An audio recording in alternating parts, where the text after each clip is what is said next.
अभी पॉडकास्ट शुरू होने से पहले एक टीम आई मेरे पास, बहुत बड़े बिजनेसमैन हैं दिल्ली के, उनके निकल गए हैं 90 लाख रुपए। ओके।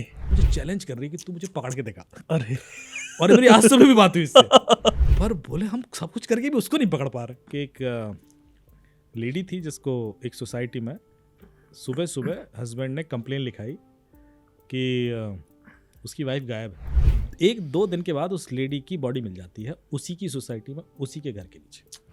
इवेंचुअली उस लेडी की हाथ में एक वो था, स्मार्ट वॉच। ओके। तो उससे सारी कहानी खुली। लोगों को 1-2 दिन बाद पता पड़ता है कि सिम स्वैप हो चुका है, जब पैसे वैसे निकलना शुरू हो जाता है। रियल इन्वेस्टिगेशन जो जब से ज़्यादा थ्रिलिंग होता है, जैसे कि कोई मर्डर मिस्ट्री आप सॉल्व करो, ओके। तब आपको समझ आता है कि डेटा कैसे खेल करता है। कि हमने जब उसके लैपटॉप से डिलीटेड डेटा रिकवर किया तो हमें कुछ ऐसे वीडियोस मिले जो सुपर नेचुरल वीडियोस थे। कि हमने देखा कि इसकी मूवमेंट कब्रिस्तान में भी है, इसकी मूवमेंट शमशान में भी है, रात रात में। तो इतने एंगल मिल रहे थे and we were trying hard to conclude. एक तो क्रेडिट कार्ड से पे करें, बाद में डिस्प्यूट रेज कर दें कि गन पॉइंट पे लिया गया है और इसको ब्लॉक करो। सो उसमें आपके पास प्रोविजन है, क्रेडिट कार्ड तुरंत क्लियर नहीं करेगा, उसका एक टाइमिंग होती है। ओके। और यदि आपने डिस्प्यूट रेज कर दिया तो आपका पैसा वापस आ भी जाएगा। झांसी के पास एक गांव है गुरसराय करके, वहाँ पर एक बॉडी मिली। ओके। उससे हमने उसका जीमेल हैक किया। जीमेल हैक करके मैंने उसका गूगल डैशबोर्ड चेक किया। गूगल डैशबोर्ड में आपको उसकी लोकेशन ट्रैक दिख जाता, हर सेकंड कहाँ कहाँ गया था। तो मैं दिख गया घर से कब निकला और किस रास्ते से वहाँ पहुँचा। नहीं, वैसे है कि एक केस हुआ जिसमें रात 3 से 4 के बीच में एक ATM चोरी हुआ था। और मुझे शायद आनंद देव तिवारी जी थे SSP STF के उस समय। उन्होंने कहा कि साहब ऐसा ऐसा हुआ है, ग्रेटर नोएडा में कोई काट के ले गया है। 4 घंटे के बाद हमने 3 प्रिंट आउट निकाल के दे दिया। मेरे साहब ये लोग चोर हैं और ये इनकी लोकेशंस हैं, इसमें से एक का फादर सरपंच है और उसके पास गन भी होगी, जाके उठा लो। SMS स्पूफिंग, जिसका मतलब है कि मैं आप किसी के भी नंबर से किसी को भी SMS भेज सकता हूँ। दूसरा कॉल स्पूफिंग, मैं किसी के भी नंबर से किसी को कॉल भी कर सकता हूँ। अच्छा। और तीसरा ईमेल स्पूफिंग, इसका मतलब मैं किसी के भी ईमेल से किसी को ईमेल भी कर सकता हूँ। ये तीनों चीज़ें पॉसिबल है। एक सज्जन है जो तिहाड़ जेल में बंद है, वो गृह मंत्री जी के नंबर से कॉल करते थे लोगों को पैसे वैसे मांग लेते थे। मेरी सोसाइटी में भी फिर 2-3 लोग ट्रैप हुए, कम गया लेकिन ठीक है, किसी का 1-1.5 लाख ऐसे गए। मैं 1-1.5 लाख कम इसलिए बोल रहा हूँ क्योंकि अमूमन 7-8 करोड़ गए हैं लोगों के। बिल्कुल। अब क्रिमिनल क्या करता है, वो वॉइस मेलिंग सर्विसेज आपके फ़ोन में इनेबल करा देता है। ओके। बातचीत करके एक SMS कर देगा, फिर उसका वेरिफिकेशन भी आपसे करवा देगा, वो कुछ करके आपसे करा देगा। आपको नहीं पता कि ये करा क्या रहा है आपसे। अब वो आपके OTP मंगवाएगा, ये तुरंत कॉल लगा के वो OTP सुन लेगा। मेरे पेरेंट्स, मेरी वाइफ, मेरे बच्चे, किसी से भी गलती होगी ना तो भुगतना तो मुझे पड़ेगा। बिल्कुल। इस सीरीज के 6ठे एपिसोड में आज फिर से मेरे साथ हैं cyber crime investigator Amit Dubey. Amit sir, welcome to Switch. कैसे हैं आप? नमस्कार याज भाई, बिल्कुल ठीक। आप कैसे हैं? मैं बहुत बढ़िया सर। बहुत लोग मतलब हमारे सारे व्यूअर्स आपको बड़ा मिस कर रहे थे। हमने पिछले हफ्ते हमने पॉडकास्ट नहीं किया है और बड़ा अच्छा रिस्पांस जो है वो हमें मिल रहा है। नहीं, बिल्कुल दिवाली का जो ब्रेक था काफ़ी बड़ा हो गया मुझे लगता है, तो उसको कॉम्पनसेट करते हैं, बिल्कुल। कुछ नई बातें करते हैं और कोशिश करते हैं कि कुछ ऐसी चीज़ें हम बता पाएँ जो उनको और सुरक्षित महसूस करा सकें फ्यूचर के लिए। बिल्कुल सर, इसी पे मतलब जो सुरक्षित उनको महसूस करा सके, इसी पे एक चीज़ मेरे याद आई। अभी दिवाली से 2 दिन पहले एक कॉल आया मेरे पास, मतलब वो बड़ा रिलेट करेंगे लोग और उस पे आप बताइए क्या चीज़ होती है। मेरे पास एक कॉल आता है, एक बंदा कॉल करता है, वो मेरे को बोलता है कि सर आपने अभी कुछ दिन पहले कोई कुंडली वगैरह चेक की थी क्या, कोई रिक्वेस्ट डाली थी क्या? तो मैं समझ गया कुछ ऐसा ही कॉल होगा। तो मैंने उसको कहा हाँ, मैंने देखता हूँ भाई क्या है। मैंने कहा हाँ, मैंने चेक की थी। तो कह रहा सर अभी आपको हम बता देंगे, हमारे पास टाइम आ गया है, अभी आपका नंबर लग गया है और अब आप अपना डेट ऑफ बर्थ बताएं मुझे। मैंने बताया डेट ऑफ बर्थ उनको, अपना नाम बताओ, मैंने नाम भी बताया उनको। तो फिर उसके बाद उसने कुछ किया होगा, 2-4 मिनट के बाद कह रहा वेट करो, फिर वो मुझे कॉल करता है, आपको क्या जानना है? मैंने कहा यार हम एम्प्लॉयज़ हैं, हमें तो प्रमोशन का बता दो, हमारा कब प्रमोशन होगा? तो कह रहा हो जाएगा, जनवरी फरवरी में आपका प्रमोशन हो जाएगा। मैंने कहा चलो। तो ये एक प्रॉपर स्कैम वाला कॉल था। पर तो ये बड़ा फ्री सर्विस थी आप कह रहे हो जी इसमें। तो ये प्रॉपर स्कैम वाला मुझे कॉल लग रहा था। तो आप ये बताएं डेट ऑफ बर्थ वगैरह लेके क्या क्या कर सकते हैं? देखिए, डेट ऑफ बर्थ बहुत one of the most sensitive data होता है। क्यों होता है? क्योंकि कई जगह जाने अनजाने डेट ऑफ बर्थ हम एज ए पासकोड भी रख लेते हैं। जैसे कई लोगों का फ़ोन का पासकोड ही डेट ऑफ बर्थ होता है। कई सारे जब सेंसिटिव डॉक्यूमेंट आपसे शेयर किए जाते हैं, जैसे बैंक स्टेटमेंट वगैरह, उसको उसमें पासवर्ड होता है। वो पासवर्ड पहले 4 डिजिट आपका नाम होगा और बाकी आपका डेट ऑफ बर्थ होती है 4 डिजिट। तो ये कॉम्बिनेशन बहुत जगह होते हैं, बहुत जगह जो डॉक्यूमेंट शेयर होते हैं तो उनको वो रिकवरी करनी है तो वो चाहिए डेट ऑफ बर्थ। कई बार आपके डॉक्यूमेंट्स को फोर्ज करने के लिए भी डेट ऑफ बर्थ इस्तेमाल होती है। ओके। जैसे कि मैं आपको एक बात बताऊं, एक सुना होगा आपने, सिविल स्कोर खराब हो गया था अक्षय हाँ सर, कुमार बिल्कुल। का और एग्जैक्टली। सनी लियोनी के नाम पे क्रेडिट अभी कार्ड कुछ इशू टाइम हो पहले गया। चला था। बिल्कुल हो गया। वो कैसे होता है कि आपके गूगल पे मैं सर्च करूं Akshay Kumar GST number, okay. तो आपको पहली लिंक में मिल जाएगा। अच्छा। अभी आप सर्च कर लीजिए उसी अक्षय कुमार का जिसको लोग बहुत जिसको सर्च सब जानते करेंगे। हैं। कर लें सर, क्योंकि अब वो बेचारा कुछ अब कर भी नहीं सकता। उसमें से कुछ आगे के डिजिट हटा दें तो आपका पैन कार्ड नंबर बन जाता है। ये लोग क्या करते हैं, अक्षय कुमार नाम का बंदा ढूंढेंगे जो दूसरा अक्षय कुमार अच्छा। इन और उसके पैन कार्ड में इनका नंबर डाल देंगे ओके।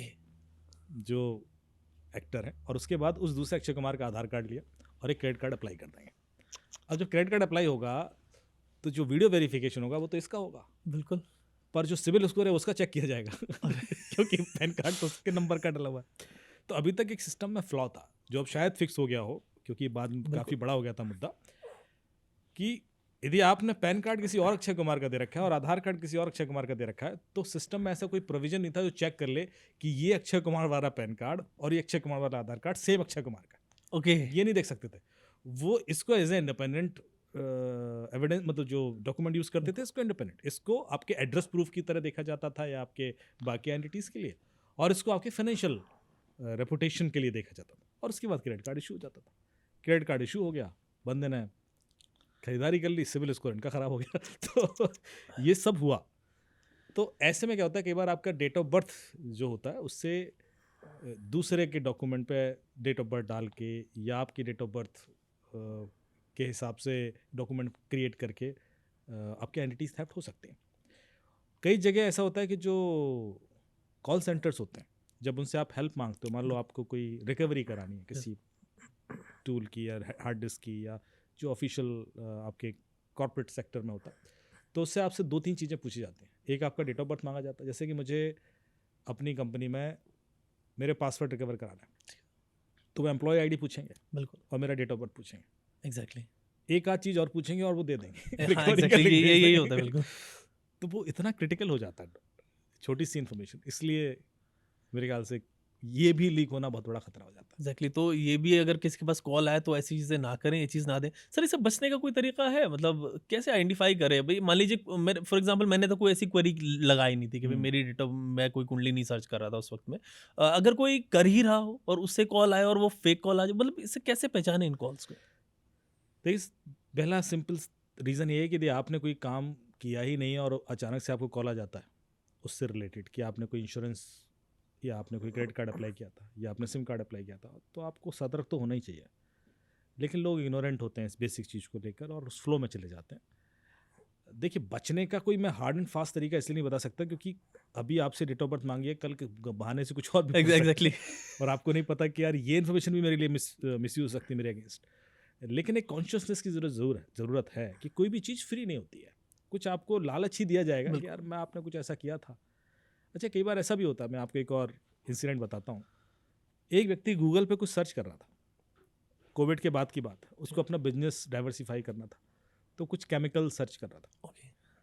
और उसके बाद उसको शाम को एक ईमेल आती है दुबई से अच्छा। कि मुझे आपके दुबई के दोस्त ने रेफ़र किया और मैं आपसे कुछ बात करना चाहती हूँ। लेडी की मेल आई है और उस दुबई के दोस्त का नाम भी है, सब कुछ है। ठीक है, उसने कहा कर लीजिए कॉल, रिप्लाई कर दिया। फिर उसको फेसबुक पे एक ऐड आता है अच्छा। कि यूके की कोई कंपनी है और नोटिस किया उसने कि जो आपको उसको कोई केमिकल चाहिए इंडिया में, सप्लायर ढूंढ रही है। अब ये बंदा, ये तीनों इंडिपेंडेंट इवेंट हैं अलग अलग, बिल्कुल। शाम को जब उस लेडी से बात करता है तो लेडी कहती है कि मेरी हरिद्वार में एक फैक्ट्री है, केमिकल फैक्ट्री, ओके। और उसमें मेरे चूंकि फादर रहे नहीं है तो मैं उसको किसी और को देना चाहती हूँ, तो या तो आप उसमें मेरे पार्टनर बन जाइए या उसको बिकवाने में मदद कर दीजिए। अब इस बॉडी में जहाँ कहीं भी बाँछें होती हैं इसकी खिल गई। बिल्कुल। इसने कहा यार मेरे पास एक सप्लायर, वो क्या कहते हैं, खरीदार बैठा हुआ है, एग्जैक्टली। सप्लायर, मुझे करना क्या है? कुछ नहीं। मुझे यहाँ से लेके वहाँ देना और पैसा कमाना है। तो उसने अपनी खुशी दबाते हुए बोला हाँ बिल्कुल हो जाएगा, बताइए कैसे हेल्प कर सकते हैं। तो इतने में उसने क्या किया, जो वो फेसबुक पे ऐड था उस पर अपना डिटेल भर दिया था कि मैं सप्लाई कर सकता हूँ। एग्जैक्टली। तो वहाँ से मेल आ गई कि आप 1 हफ्ते के अंदर ये ऑर्डर प्लेस कर दीजिए, सप्लाई कर दीजिए। तो इसने उस लेडी से कहा कि क्या आप ये केमिकल बनाते हैं? उसने कहा हाँ। तो बोले ठीक है, एक अर्जेंट ऑर्डर है, आप कर दीजिए। बोले कर देंगे। अच्छा, यूके से इसको पैसा भी आ गया एडवांस, ओके। कुछ 2-2.5 लाख रुपए का आ गया और 5 लाख का कुछ ऐसा था। इसने तुरंत सप्लाई भी कर दिया लेडी ने, इन्होंने बाकी लेडी को पैसा दे दिया। और उसके बाद लेडी ने कहा कि आप मुझे डायरेक्टली वहाँ का एड्रेस दे दीजिए, मैं सीधे सप्लाई कर दूंगी, तो अच्छा, बिल्कुल। आपका भी हैसल बचेगा। वहाँ से इनको कंफर्मेशन ईमेल आ गई कि हाँ भाई आ गया, very good, good quality material, अब हम आपको 1 करोड़ का ऑर्डर दे रहे हैं। लेकिन ये हमें चाहिए 15 दिन के अंदर। ओके। तो इसने लेडी से कहा कि यार ऑर्डर तो बहुत बड़ा आ गया और क्लाइंट इतना बड़ा और वो वेबसाइट वगैरह सब है उसकी। तो उसने कहा 1-2 हफ्ते के अंदर करना है तो एडवांस देना पड़ेगा, इतनी जल्दी हम कैसे क्रिएट करेंगे? और बोले चिंता मत करो, जितना चाहिए दे देंगे। तो उसने 30 लाख एडवांस ले लिया। खेल खत्म। अरे ना वो लेडी थी, ना वो कंपनी, ना हरिद्वारों की फैक्ट्री। अब उस बंदे को समझ में नहीं आया, जब उसने बाद में फॉलो करना शुरू किया कि भाई हम सप्लाई करने के लिए रेडी हैं, आप एडवांस दे दीजिए, तो यूके वाले रिस्पॉन्ड करना बंद कर दिए। फिर लेडी को बात करना शुरू कर फॉलो किया, तो उसने भी रिस्पॉन्ड करना बंद कर दिया। थोड़े दिनों में समझ में आ गया कुछ तो गड़बड़ हो गई। पुलिस में गया तो पुलिस भी कंफ्यूज कि ऐसे कैसे हो सकता है कि 3-4 चीजें अलग अलग हैं। बिल्कुल। अब देखिए कहानी शुरू कैसे होती है। अच्छा, अभी शुरू नहीं हुई सर कहानी, प्लीज जिस शुरू दिन आपने गूगल पे सर्च किया था, ओके उस दिन ये कहानी शुरू हुई थी। वो जो गूगल पे कीवर्ड सर्च किए हैं, ओके उसके बेस पर जो ऐड दिखाने वाली कंपनीज है वो क्रिमिनल्स की थी। अरे उससे पहले उसने फेसबुक पर देखा कि आपका दुबई में कोई दोस्त है, उसकी क्रेडिबिलिटी यूज करके उसने एक ईमेल किया आपको। अब आप पूछते थोड़ा ना किसी दोस्त से कि तूने कनेक्ट किया था, खास तौर से जब किसी लेडी को कनेक्ट किया हो तो आप ट्रस्ट कर ले तो बाय डिफॉल्ट। फिर कॉल भी आ गया उस लेडी का, तो बात भी हो गई, दुबई के नंबर से कॉल आ रहा है। तो ये देखिए कितना सोफिस्टिकेटेडली बिल्ड होता है कि आपको अंदाजा भी नहीं हुआ कि आपके गूगल सर्च के बाद एक कहानी शुरू हो जाएगी और आप ऐसे फंसोगे। एग्जैक्टली। आपने क्या किया था? आपने सिर्फ गूगल सर्च किया, हर कोई करता है सर। उसने कहा यार मैंने कभी किसी को नहीं बताया कि मैं केमिकल सप्लायर बिजनेस में जाना चाहता हूँ, मैंने कभी किसी से शेयर नहीं किया, तो कैसे कोई उसके का यूज करके मुझे फंसा सकता है? तो जो only thing which I could conclude is कि यार आपने लगातार सर्चेस कर रहे थे और वो डेटा गया। तो डेटा की जो मैं बात कर रहा था अभी, तो हम डेट ऑफ बर्थ की बात कर रहे हैं, यदि आपकी सिंपल सर्च का डेटा भी चला जाता है गलत हाथों में, जो जाते ही है, बहुत सारी ऐसी वेबसाइट्स हैं जो वो सब कैप्चर कर सकती हैं या एप्लीकेशंस हैं जो उठा ले सकते हैं, तो इसलिए रिस्क रहता है। बिल्कुल सर, मतलब नॉर्मली अगर लोग सुन रहे होंगे तो एक बार को उन्होंने थोड़ा सा सरसरी तौर पे उन्होंने कर दिया होगा जो आप बता रहे हैं, बट अगेन सर्च करना और फिर टारगेटेड ऐड भेजना, बिल्कुल। तो हम ये कितना हम खतरनाक हमेशा चीज़ ये है। ध्यान रख, हमारे दिमाग में रहता है कि जो ऐड आ रहे हैं ना वो किसी क्रेडिबल कंपनी के हैं, Exactly. ऑथेंटिक होगी, पर ऐसा नहीं है। जितने ऐड आते हैं उसमें 25-30% ऐड कंपनीज ऐसी होती हैं जो फ्रॉडस्टर्स की होती हैं, जो क्रिमिनल इंटेंशन के साथ ऐड दिखा रही होती है, क्योंकि गूगल उनकी कोई वेरिफिकेशन नहीं करता, कोई भी ऐड दिखा सकता है और वो सबसे ऊपर दिखेगा आपको, तो लोग फंस जाते हैं। तो सर इनसे किस तरीके से कोई आइडेंटिफिकेशन इनका कैसे हो सकता है, कुछ थोड़ा आइडिया हल्का सा अगर आप देते हैं। देखिए आइडेंटिफिकेशन के लिए पिछली बार भी मैंने बोला था कि आपको लिंक स्कैन करना आना चाहिए, क्योंकि वही एक हाँ सर, लिंक है जो बिल्कुल। वेबसाइट है जिस पे वो कंपनी चल रही है, उसको आप देखते हो तो बड़ी फ्लैशी सी वेबसाइट दिखती है और आप उस पर भरोसा कर लेते हो, बिल्कुल। पर आपको नहीं पता ये तो 2 हफ्ते पहले क्रिएट की गई है वेबसाइट, या इसके अंदर कोई मेलवेयर भी है। हो सकता है उस वेबसाइट, जब आपने फेसबुक पर ऐड वो क्लिक किया और उस वेबसाइट को खोला, उस वेबसाइट की वजह से आपका डेटा चला गया हो, आपका ऑटोफिल गया हो या आपकी सर्च की डिटेल गया हो, कुछ भी उस समय भी जा सकता है। सो कैसे पहले क्या हुआ बाद में क्या हुआ ये कहानी अलग है, लेकिन आपको लिंक स्कैन करना जरूर आना चाहिए before you move for any sort of transactional communication with them. कि आप पैसा देने की बहुत बात है, लेकिन यदि आप ईमेल भी कर रहे हो उनको या अपनी डेटा भी दे रहे हो, उससे पहले भी स्कैन करके देख लो अपना डेटा भी क्यों दे रहे हो, कि उस डेटा में उन्होंने सब मांग लिया आपका, कि आपके लास्ट ईयर का टर्नओवर क्या था और आपका बिजनेस कौन कौन से हैं और आपके personal addresses, detail, date of birth, पता नहीं क्या क्या जो भी मांगा होगा वो सब मांग लेते हैं और आप दे देते हो क्योंकि बिजनेस आ रहा है, पार्टनर्स कौन है, इक्विटी शेयर क्या है, जो कई बार रिस्की हो सकता है। एग्जैक्टली। क्योंकि उसके बाद वो कैसे अटैक वेक्टर तैयार करेगा। तो ये लिंक स्कैनर जो बॉबी आर्मर पिछली बार भी हमने बात की थी उसमें है, उसमें आप स्कैन करेंगे तो आपको बता देगा कि ये लिंक क्रेडिबल है या नहीं है और इस पर आप आगे जाएं या ना जाएं। फाइन सर, अभी आप पुलिस की बात कर रहे थे और हम इस चीज़ को हमने बात की पिछले एपिसोड्स में भी कि किस तरह इन्वेस्टिगेशन होती है। तो आप जब इन्वेस्टिगेट करते हैं चीज़ों को, तो पुलिस के साथ वहाँ पे किस तरीके की बातचीत होती है? लोगों को थोड़ा पता नहीं है, उसमें क्यूरियोसिटी रहती है कि अंदर क्या चलता है। वो थोड़ा-सा आप प्लीज़ शेयर करें कि किस तरीके से अप्रोच वो आपको करते हैं और फिर आप किस तरीके से जाके एक प्लान बनाते हैं, फिर पूरा का पूरा प्रोसेस चलता है? देखिए, मैं पुलिस में भी हर तरह के लोग हैं। बहुत हार्ड वर्किंग लोग हैं जो बेचारे बहुत एफर्ट लगा रहे हैं, सीख रहे हैं, एक्सपर्ट हैं। एक सिस्टम का हमारा फ्लॉ ये भी है कि कई बार जो लोग हार्ड वर्किंग होते हैं उनको उनका ड्यू नहीं मिलता, क्योंकि ऐसा कोई रिवॉर्डिंग सिस्टम बड़ा अच्छा नहीं है हमारे यहाँ। जिस बंदे ने लोगों के करोड़ों रुपए रिकवर कराए होंगे, उस बंदे को शायद सैलरी में 10% का इंक्रीमेंट भी नहीं होगा। तो उस तरह का लिंक नहीं है, इस वजह से कई बार लोग हतोत्साहित भी होते हैं। और हालांकि जबकि कोई बंदा फील्ड में किसी को कोई पकड़ के लाएगा तो उसको रिवॉर्ड भले ही मिल जाए, पर साइबर के संग थोड़ा सा ये अभी भेदभाव है, क्लैरिटी नहीं है। आज भी यदि कोई गन पॉइंट पे किसी को लूट ले, चाहे 5,000 रुपये लूट ले, तो पेपर में हेडलाइन बनती है, गन पॉइंट पे लूट लिया, लॉ एंड ऑर्डर ख़राब है। और ऑनलाइन 6 करोड़ चले गए किसी के, बिल्कुल, तो वो नीचे न्यूज़ आ जाती है साइबर फ्रॉड। जबकि नुकसान यहाँ ज़्यादा बड़ा था, और वो 6 करोड़ रिकवरी कराएगा, तो उसमें जो एफर्ट लगेगा ना, वो उससे ज़्यादा एफर्ट है जो शायद जो असॉल्ट वाला केस था उसको सॉल्व करने में लगा, क्योंकि बहुत डेटा एनालिसिस करना होता है। मैं आपका सिर्फ IPDR मांगूँ आज दिन भर का, तो कम से कम 20,000-25,000 रिकॉर्ड में निकलेंगे। यदि एक हफ्ते का मुझे IPDR एनालिसिस करना है, तो आप सोचो मुझे कितना माथा पच्ची करनी है, तब जाके मुझे उसमें से एक लिंक मिलेगी जो शायद हेल्प करेगी उस केस को सॉल्व करने के लिए। तो ये सारी चीज़ें एंड जो यूज़र है या जो केस लेके गया उसको नहीं पता होती। उनको लगता है यार मैंने केस दिया, अकाउंट में पैसा गया है, ये साइबर सेल का ऑफिसर, ये तो कल पकड़ के ला देगा बंदा। बिल्कुल, वो उसको नहीं पता कि उसको कितना एफर्ट लगाना है उसके पीछे, क्योंकि क्रिमिनल भी बहुत स्मार्ट है। अभी पॉडकास्ट शुरू होने से पहले एक टीम आई मेरे पास, बहुत बड़े बिजनेसमैन हैं दिल्ली के, मैं आपके ऑफिस में मिला, उनके निकल गए हैं 90 लाख रुपए। ओके। तो मेरे से आए कि साहब, फिर उन्होंने कहा कि हमने रोहिणी में जो हमारा जो ये इफ्सो है दिल्ली में, वहाँ पर कंप्लेंट की, तो उनका कुछ पैसा ब्लॉक हो गया और वो रिकवर हो जाएगा, कोर्ट ने भी ऑर्डर दे दिया। तो बोले हमारा 90 लाख गया था, 60 लाख शायद उस अकाउंट में है जो आ जाएगा। तो मैंने कहा अब तो इन्वेस्टिगेशन का कुछ उसमें स्कोप नहीं है, अब तो पुलिस ने सब कर दिया, तो आप मेरे से क्या चाहते हैं? अब आप सुनना। ओके, बोले साहब पैसा की बात नहीं है, पैसा तो आ जाएगा। अच्छा। पर ये जिस लड़की ने मुझे ट्रैप किया ना, मुझे चैलेंज कर रही है कि तू मुझे पकड़ के दिखा। अरे, और मेरी आज सुबह भी बात हुई इससे। क्या बात कर रहे हैं? हाँ आप देखो, और मेरे को उसको सब पता पड़ता है कि आपने FIR कर दी, आपने उतना पैसा रोक लिया, पुलिस आपकी हेल्प कर रही है, बोले डेली बात कर रही है। पर बोले हम सब कुछ करके भी उसको नहीं पकड़ पा रहे। तो आप समझ रहे हो कि क्रिमिनल कितना शातिर है, इतना स्मार्ट है कि ही स्टिल कॉन्फिडेंट। बिल्कुल, अकाउंट फ्रीज करा दिए हैं, सब कुछ है, उसके बावजूद वो कॉन्फिडेंट होकर बैठा हुआ है और बैठी हुई है कि तुम पकड़ के दिखाओ, catch me if you can. मतलब पुलिस के अंदर बात है, तो सब बोले एक्सपर्ट्स हम आपके इन्वॉल्व पास हो गए। लिए आए हैं कि आप उसको बस पकड़ के दिखा दो। तो मैंने कहा हम उसको पकड़ भी लेंगे ना, तभी पैसा तो देखो जो अकाउंट में वही मिल पाएगा आपको, बाकी तो केस चलेगा उसके खिलाफ, तो आपको मॉनिटरीली कोई गेन होने वाला नहीं है। बोले ना, मॉनिटरीली चिंता नहीं करनी है सर, उसको बस पकड़ना है। तो ये है ऐसा, दिस इज फैक्ट। एंड अभी चूंकि हुआ तो इसलिए मैंने शेयर किया।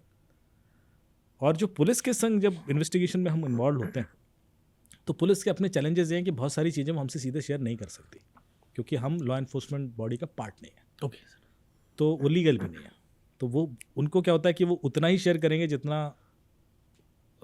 जिसकी वजह से उनकी वो कोई लीगैलिटीज़ पर फ़र्क ना पड़े कि भैया आपने डेटा कैसे शेयर किया। हालांकि कई बार मजबूरी में वो करते हैं तो उन्हीं के लैपटॉप भी ले जाएंगे, फिर वहाँ पे होता है इन्वेस्टिगेशन। पर डेटा एनालिसिस में पूरी हेल्प बाहर से की जा सकती है, जो ओपन सोर्स डेटा है कि यार इसके नाम से और क्या क्या चल रहा है, ये व्यक्ति कहाँ कहाँ एक्टिव है, इस फ़ोटो से ये आइडेंटिटी थेफ्ट का केस है या रियल में फ़ोटो इसी लड़की की है जो बात कर रही है, और यदि आइडेंटिटी थेफ्ट हुआ तो किसका आइडेंटिटी थेफ्ट हुआ, तो बहुत सारे हैं, इस बैंक अकाउंट का और कहाँ कहाँ इस्तेमाल हुआ होगा। तो ऐसे कई सारी कंपनीज भी हैं जो इस तरह का डेटा पुलिस को देती हैं, जिसको हम बोलते हैं थ्रेट इंटेल, कि हर दिन 600-700 मोबाइल नंबर जो फर्जी क्राइम में यूज़ हुए हैं, फेक नंबर्स, उनका रिकॉर्ड मिल जाएगा, बैंक अकाउंट का डिटेल मिल जाएगा, ये मिलता है। उस तरह की हेल्प ज़रूर होती है। रियल इन्वेस्टिगेशन जो जब से ज़्यादा थ्रिलिंग होता है, जैसे कि कोई मर्डर मिस्ट्री आप सॉल्व करो, तब आपको समझ आता है कि डेटा कैसे खेल करता है। या जैसे एक बार मैंने किडनैपिंग केसेस सॉल्व किए, उसे बताइए कुछ मर्डर मिस्ट्री और किडनैपिंग केसेस भी।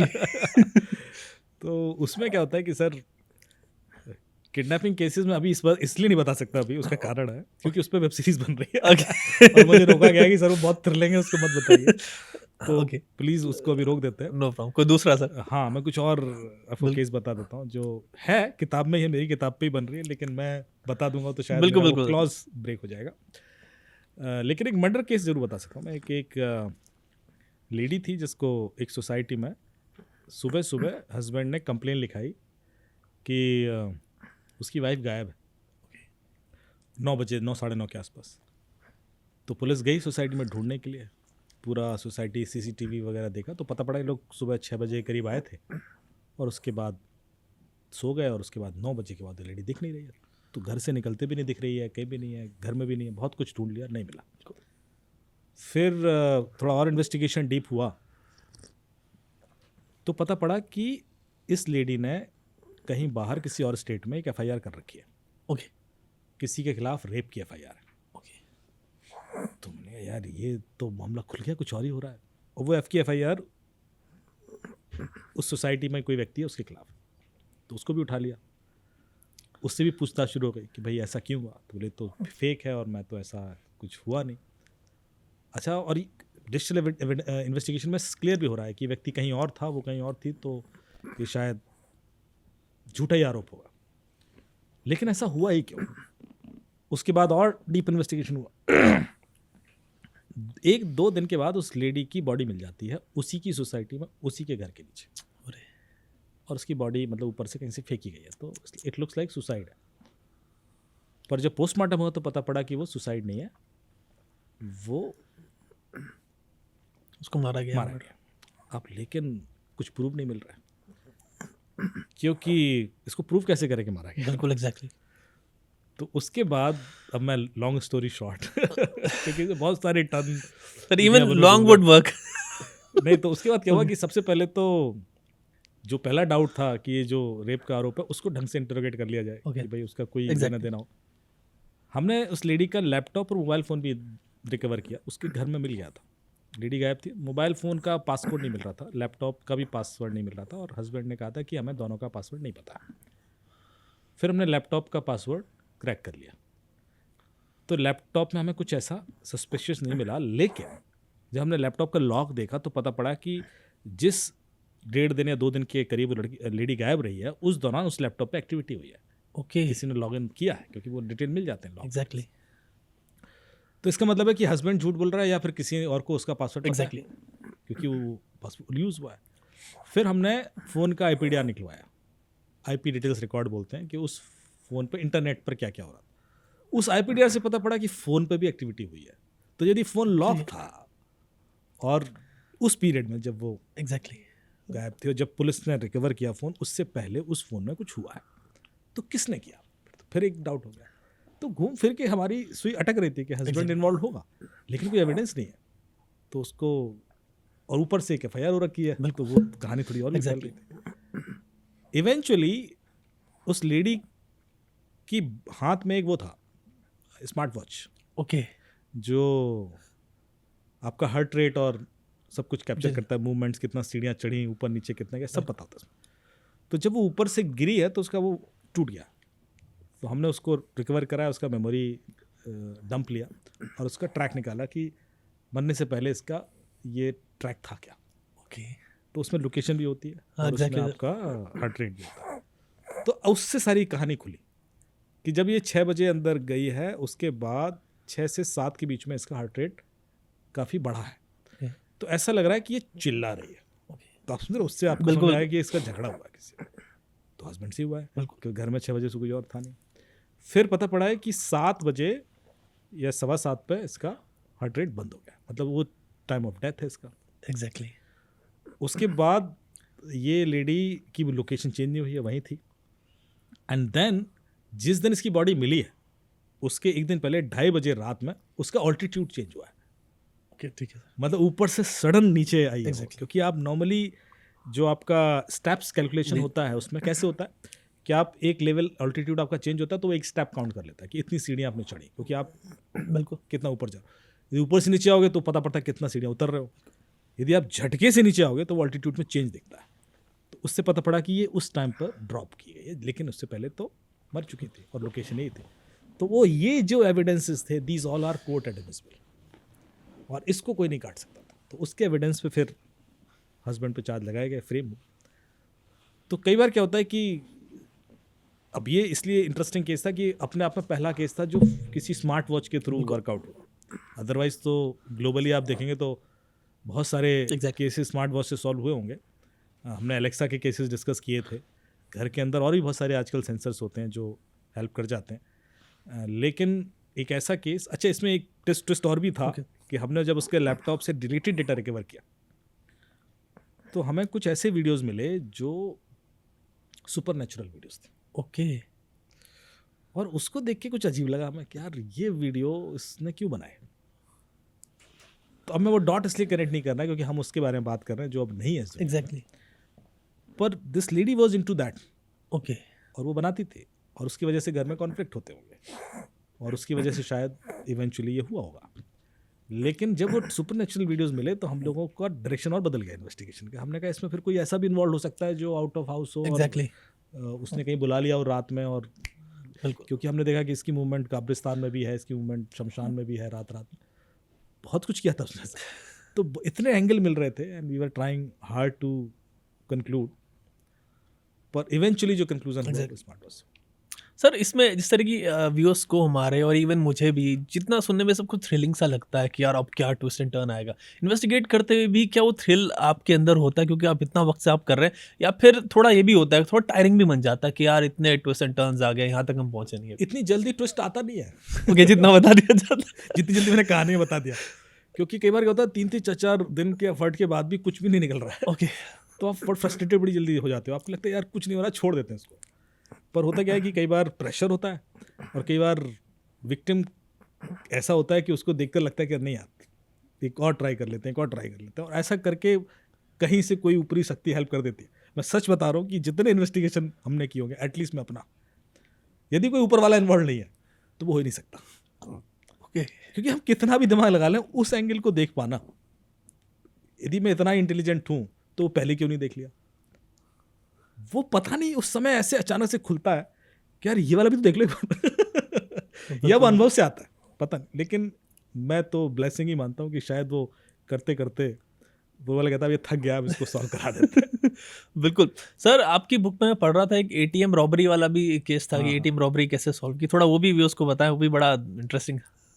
नहीं, वैसे है कि एक केस हुआ जिसमें रात 3 से 4 के बीच में एक एटीएम चोरी हुआ था, और मुझे शायद आनंद देव तिवारी जी थे एसएसपी एसटीएफ के उस समय, उन्होंने कहा कि साहब ऐसा ऐसा हुआ है, ग्रेटर नोएडा में कोई काट के ले गया है। तो मैंने कहा कि सर, बोले और यदि ऐसा हो जाएगा तो फिर आगे कोई एटीएम लगाएगा नहीं, वो एरिया डेवलप नहीं करेगा। तो हमने कहा कि ठीक है मैं आता हूँ। मैं गया और वहाँ मेरे ख्याल से this was the one of the fastest case जो हमने सॉल्व किया था। 2-3 घंटे के बाद, 4 घंटे के बाद हमने 3 प्रिंट आउट निकाल के दे दिया। मेरे साहब ये लोग चोर हैं और ये इनकी लोकेशंस हैं, इसमें से एक का फादर सरपंच है और उसके पास गन भी होगी, जाके उठा लो। तो बोलते तुम कहीं गए नहीं साइट पर, तुमने किसी से बात नहीं की, कैसे ढूंढ लिया? सर सिंपल है, यदि एटीएम चोरी हुआ है तो किसी एक व्यक्ति ने नहीं किया होगा, 2-3 लोग इन्वॉल्व होंगे। एक जो काट रहा था, एक गाड़ी लेके खड़ा था, एक जो बीच में होगा, और तीनों आपस में बात तो करे होंगे। तो मैंने सिर्फ ये देखा कि उस एरिया में 3 से 4 के बीच में ऐसे कितने कॉल ओरिजिनेट हुए जिसमें कॉलिंग पार्टी और कॉल पार्टी एक ही जगह थी। तो मुझे 3 नंबर मिल गए। उस समय वैसे भी कॉल कम ही होता है। तीनों को मैंने ट्रू कॉलर पर डाला, उनके नेम ईमेल आईडी मिल गए। ईमेल आईडी से मैंने फेसबुक निकाल लिया, फेसबुक पर उनके फ़ोटो मिल गए उसमें उसके फादर का डिटेल भी है। तो मैं बता रहा हूँ, नंबर्स की लोकेशन दे रहा हूँ मैं आपको। तो कई बार जो चीज़ बड़ी अनयूजुअल लगती है, यदि आप डेटा पर्सपेक्टिव से देखोगे तो it is very simple to solve. तो ये बहुत पुराना केस, 2011-12 का केस है। हाँ सर, मैं पढ़ रहा था बुक में उसमें। लेकिन ना सर यही है कि मान लीजिए आप हैं तो आप चले गए वहाँ पे, आपने जाके आपको इजी लग रहा है, लेकिन लोगों को तो बड़ा ऐसा लगता है कि यार अब क्या होगा इसमें, मतलब एटीएम निकाल लिया किसी ने, तो मतलब उनके लिए बड़ा कॉम्प्लेक्स हो जाता है। लेकिन अगैन आप क्योंकि चीज़ें करते रहते तो थोड़ा। अरे एक did I tell you this, Jhansi के पास एक गाँव है गुरसराय करके, नहीं बताया सर। वहाँ पर एक बॉडी मिली। ओके। 21 साल या 22 साल का लड़का होगा। तो वहाँ पर एसएसपी साहब थे, वो उन्होंने एंगेज किया कि देखो इसमें कुछ वर्कआउट हो, और काफ़ी टाइम से वो इन्वेस्टिगेशन चल रहा था। तो मैंने जब बात की आयोज से, तो उन्होंने कहा कि साहब हर तरीके से इन्वेस्टिगेशन कर लिया। मैंने कितने सस्पेक्ट हैं? बोले कम से कम 40 सस्पेक्ट। 40? मैंने कैसे? बोले ये लड़का थोड़ा सा फ्लैम्बॉयंट टाइप का था, इसके रिलेशन बहुत थे। तो हमने उनको पहले सस्पेक्ट माना कि शायद कोई कॉन्फ्लिक्ट रहा हो, उसमें हो गया हो। अच्छा, घर से निकला है 8 बजे और 8:15 या उस पर उसकी डेथ हुई है, घर के पास ही, रेलवे लाइन के पास। सुबह बॉडी मिली, लेकिन वो, और उसमें फ़ोन इसका नहीं मिला था, फ़ोन गायब था। तो बोले और कोई कारण नहीं रहा, किसने मारा, क्यों मारा? हाँ, लेकिन जब ये घर से निकल रहा था तो ये फ़ोन पे था, लेकिन ऑफ कोर्स वो फ़ोन व्हाट्सएप कॉल था, तो वो कॉल रिकॉर्ड नहीं है उसका, लेकिन फ़ोन हमें मिलना नहीं है। तो यहाँ मामला अटक गया था। फिर उन्होंने ह्यूमन इंटेल निकालनी शुरू की, देखा कि भाई कौन कौन इसके नेटवर्क में रहते थे, कौन कौन इससे पहले बात करते थे, सब कुछ निकाला। उसकी बेस पे सस्पेक्ट शुरू किए। मतलब ऐसे ऐसे सस्पेक्ट निकले कि अब I can't disclose it here, जो बहुत ही ऐसे क्लोज रिलेटिव्स होते हैं जिसके ऊपर आप हर तरह के आरोप लगा दो। सब कुछ हुआ। मतलब हालत ये हो गई कि जब पुलिस बहुत ज़्यादा पुश करने लगी और उसके रिलेटिव्स वगैरह तक पहुंच गई, तो उस विक्टिम, मतलब जो लड़का था, उसके फादर ने आके सुसाइड करने की कोशिश की पुलिस थाने के आगे कि तुम लोग बहुत ज़्यादा ओवर इन्वेस्टिगेशन कर रहे हो, छोड़ दो भाई केस। बिल्कुल इतना ऐसा वाला मामला रहा। तो पुलिस भी बड़ा वो थी कि यार सपोर्टिव उतना नहीं है फैमिली। और शायद हम, क्योंकि होता क्या, जब किसी की लाइफ में बहुत ग्रिल करो ना, तो बहुत ऐसी चीज़ें खुलना शुरू हो जाती हैं जो हम नहीं चाहते कि दुनिया को पता पड़े। तो वैसा हो रहा था। तो वो लोग चाह रहे थे अब वो है नहीं, अब बिल्कुल क्यों, या तो आप बता दोगे इसने मारा, या बात खत्म करो, ये न्यूज़ में क्यों आ रहा है बार बार। Exactly. So I think that was the reason. फिर क्या हुआ कि हम, जब मैं इन्वॉल्व होना शुरू हुआ, तो मैंने कहा कि इसका सिम है आपके पास, सिम री इशू करा लो। तो सिम री इशू करा लिया। उससे हमने उसका जीमेल हैक किया। जीमेल हैक करके मैंने उसका गूगल डैशबोर्ड चेक किया। गूगल डैशबोर्ड में आपको उसकी लोकेशन ट्रैक दिख जाता है, हर सेकंड कहाँ कहाँ गया था। तो मैं दिख गया घर से कब निकला और किस रास्ते से वहाँ पहुँचा। और कुछ नहीं मिल रहा था उसमें, और बेसिक इन्फॉर्मेशन, पिक्चर मिल जाती हैं, ईमेल देख लो, पर उससे कुछ क्लोज नहीं हो रहा था। एक और चीज़ बड़ी अच्छी मिलती है उसमें, वो होती है आपकी प्ले स्टोर की हिस्ट्री, कि आपने कौन कौन सी एप्लीकेशन इंस्टॉल की। तो उसमें हमें हमने एप्लीकेशन का सारा लॉग देखा कि उसके फ़ोन में कितनी एप्लीकेशन थी और वो एप्लीकेशन किस पर्पस से थी। तो उसमें एक एप्लीकेशन मिली जिसका नाम था ब्लूड ऐप ही है शायद। तो हमने कहा यार ये ऐप क्या है। तो वो ऐप जब देखा तो उसके एडवर्टीजमेंट पेपर में हर जगह आते हैं, बड़े बड़े स्टार उसको प्रमोट कर रहे होते हैं। हमें उस समय आइडिया नहीं था ये गे डेटिंग ऐप है। ओके, तो मैंने कहा यार ये ऐप इसके फ़ोन में है और इसको क्रैक करना बहुत ज़रूरी है, because this is little unusual for me, क्योंकि अभी तक की जो कहानी थी वो कुछ और डायरेक्शन में चल रही थी। तो हमने उस ऐप को भी क्रैक किया, उसका जो ईमेल से लिंक थी तो हुआ। फिर हमने उससे भी डेटा मंगाया। पहले तो हमें उसके अंदर कुछ चैट मिल गई जो किसी के संग वो करता था, और वो बंदा फिर हमारा सस्पेक्ट बना, जो लास्ट दिन उसकी चैट हुई थी उसके संग। फिर हमने उसका जो हैंडल था उससे उसका नंबर निकलवाया। फिर हमने उसको पकड़ा। तो actually he was into this relationship with someone, और ये उस दिन मुझे पता पड़ा कि दे आर वेरी सेंसिटिव। और उसमें शायद जो उसका पार्टनर था उसको रिवील हो गया था कि इसके और भी रिलेशंस हैं, और उस चक्कर में वो आया उस दिन। इनकी बातचीत चल रही थी, उसको उसने बुलाया ट्रैक पर, वो जो रेलवे ट्रैक पर, एंड उसको मार दिया। तो ये केस अदरवाइज 6-7 महीने से बिल्कुल फंसा हुआ था, वो इस एंगल से सॉल्व हुआ। एंड मुझे जो बहुत सारी लर्निंग मिली उसमें, क्योंकि मुझे इस ऐप के बारे में भी नहीं पता था, शायद बहुत लोगों को नहीं भी पता होगा, लेकिन ये है, ऐप है और इज़ वेरी एक्टिव। सर अभी ऐप की बात हो रही है तो काफ़ी स्टोरीज मैं भी पढ़ रहा था कि डेटिंग ऐप्स जो हैं ये लोग, इनमें भी ऐसे सीन हो रहा है कि ये लोग किसी को कॉल करते हैं और मैच पैच हो जाते हैं और फिर वो बुला लेते हैं और रेस्टोरेंट में खर्चा वर्चा करा लेते हैं, मार पिटाई करते हैं और पैसे लेके निकल जाते हैं। मार पिटाई वाला तो नहीं आया मेरे पास, पर हाँ खर्चे वाला है। एक्चुअली मुझे बेंगलोर से आए थे दो विक्टिम, और वो रूममेट थे। तो उसमें एक ने कहा कि साहब हम दोनों वही डेटिंग ऐप्स पर थे, तो we were looking for prospective matches. तो एक मैच कर गया हमारा, तो लड़की से बातचीत शुरू हो गई, उसने बुलाया कि इस रेस्टोरेंट में आ जाओ, एक बार था बड़ा कॉस्टली वाला, वहाँ पे फलाना नाम है उसका, वो ड्रिंक एक पसंद है, ऑर्डर कर दो। तो मैं पहुँच गया, तो टाइम पे पहुँच गया था 5 बजे शाम को। वो आई नहीं, वो फ़ोन पे किया, मैं ट्रैफिक में फंसी हूँ, पहुँच रही हूँ, तुम ऑर्डर करो, मैं आती हूँ, उसका वो चीज़ अच्छी है वो भी ऑर्डर कर दो उसकी। बोले वो जो कहता है कि ऑर्डर करता है 2 कर दिए, और उसके बाद वो आई नहीं। बोले मैं 1-1.5 घंटे बैठा रहा, जब उसने कहा नहीं मैं अब तो, उसके बाद उसने जवाब देना बंद कर दिया कुछ ऐसा। तो then he got pissed off कि यार ये क्या हो गया। बिल्कुल। तो उसने पेमेंट करके वापस आ गया। उसके बाद यही चीज़ उसके पार्टनर के संग भी, जो रूममेट था, किसी और लड़की के संग, मतलब अलग दूसरी लड़की, तो उसके संग भी कुछ वैसा सही हुआ। यार मैं भी गया था, वो आई नहीं, और वो बिल हमारा इतना बन गया, कुछ 3-4 हज़ार का बिल दे दिया, कुछ ऐसा था। तो वैसे तो बड़ा कैजुअल सी चीज़ लगती है। बोले लेकिन हमें कुछ गड़बड़ लग रही है। उन्होंने कहा सर हमें कुछ गड़बड़ लग रही है, कि आप पता करें कि ऐसा क्यों हुआ, मतलब इसमें बेनिफिशियरी कौन है, वाई एग्जैक्टली। तो फिर इसको प्रॉपरली हमने इन्वेस्टिगेट किया। तो पहले उनकी प्रोफाइल पिक्चर्स ढूंढी गई, तो वो फेक निकली, सब कुछ निकला। फिर एक लड़की को ट्रैप भी किया, ओके। मैंने मैच कराया। फिर मुझे जब उसने रेस्टोरेंट पे बुलाने की, क्योंकि मुझे पता तो आएगी तो है नहीं, ऑर्डर ही करना तो जिस रेस्टोरेंट को उसने नाम दिया, फिर उस रेस्टोरेंट वाले को इंगेज किया कि ये बताओ कि तुम्हारा क्या लेना देना है इससे। थोड़ा सा पुश किया तो उस रेस्टोरेंट वाले ने बता दिया कि सर उस लड़की से तो हमारा कोई लेना देना नहीं है, पर हमने मार्केटिंग कंपनी हायर कर रखी है, ओके। वो हमें कंफर्म्ड अरे विजिटर भी देती है, और पहले बता देती है कि ये विजिटर आने वाला है, और उसमें उसका हमारा 30% का शेयर। ओके, मैंने कहा देखिए ऐसे भी पैसे कमा सकते हैं, ये एंगल होता है इनका।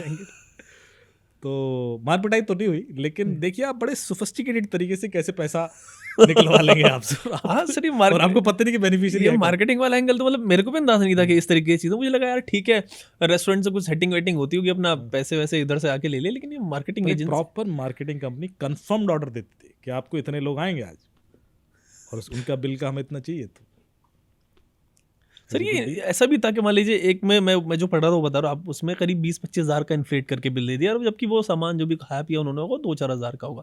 तो इनकेस ऐसी सिचुएशन बन जाए, मान लीजिए फॉर एग्जांपल मैं गया कहीं और जो मैंने खाया पिया वो 2-3 हज़ार का, और रेस्टोरेंट के यार 40 हज़ार पे करे, तो ऐसी सिचुएशन में क्या किया जाए? मतलब थोड़ा व्यूअर्स इससे समझेंगे कि कोई फंस जाए तो क्या करें।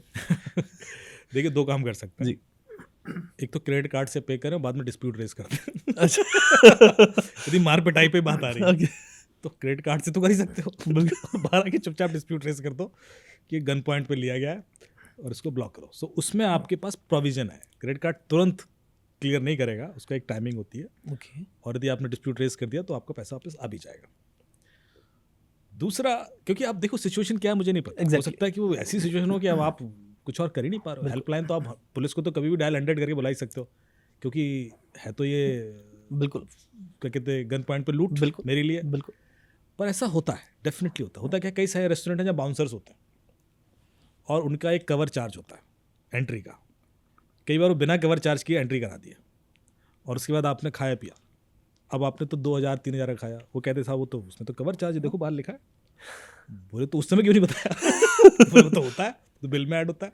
ऐसा हुआ है, ऐसा मेरे पास भी किस्सा है। अब वो कवर चार्ज ही 10,000 का था, अरे अब 4 लोग गए थे 40,000 वो। तो ये जो कहानी है फिर उसमें आर्गूमेंट्स में आती है, फिर वो बहस होती है, इवेंचुअली मार पिटाई भी होती है। लेकिन मेरे ख्याल से ये इलीगल प्रैक्टिसेस कुछ लोग ही करते हैं, हर जगह नहीं होगा। बचने का तरीका यही 2 है। मैं यदि उस सिचुएशन में हूँगा तो मैं क्रेडिट कार्ड से पे करके कहूँगा भाई साहब मैं बाद में निपटता हूँ, फिर मैं पुलिस को भेजूँ या कुछ करूँ। लेकिन यदि मैं डायल 100 करके बुला सकता हूँ पुलिस, तो आई विल ट्राई। एग्जैक्टली मतलब ये तरीका, और प्लस ये क्रेडिट कार्ड वाला जो ऑप्शन आपने दिया, अगर कोई नहीं कर सके तो बड़ा यूजफुल होगा। अगर कुछ लोग ऐसे फंस जाएंगे तो they can raise a dispute, क्योंकि लोगों को आइडिया नहीं होता कि डिस्प्यूट रेज कर सके। सर अभी आप जो बात कर रहे थे, आपने सिम की भी बात की थी अभी, कि आपने सिम जो है वो निकलवा लिया। तो सिम से रिलेटेड बहुत सारी चीज़ें आती हैं। अभी मेरे एक जानने वाला ही था 15-20 दिन पहले, उसके साथ जो है वो सिम स्वैप फ्रॉड हो गया, उसका सिम स्वैप कर लिया और मतलब फंस गया वो बेचारा। इवन दो उसका डिटेल्स वो सब कुछ उसने फिर वो दोबारा ब्लॉक करा दिया अंदर जाके। लेकिन इसको थोड़ा सा आप एक्सप्लेन करें बहुत खतरनाक कि ये किस तरीके से होता है। Is a very big thing. होता है सर 2 तरीके से होता है। एक तो ई सिम, आप जानते हैं ई सिम क्या होता है? बिल्कुल। तो ई सिम जनरेट करने का एक प्रोसेस है, उस प्रोसेस को एक्सप्लॉइट करके आपका सिम बंद हो जाएगा, सिम आपका उसके पास चला जाएगा। बिल्कुल सर, ई सिम आप थोड़ा एक्सप्लेन भी कर दें उसको, अगर कोई ना पता हो। और दूसरा ये है कि आप ध्यान नहीं देते कई बार कि आपका फ़ोन पड़ा हुआ है।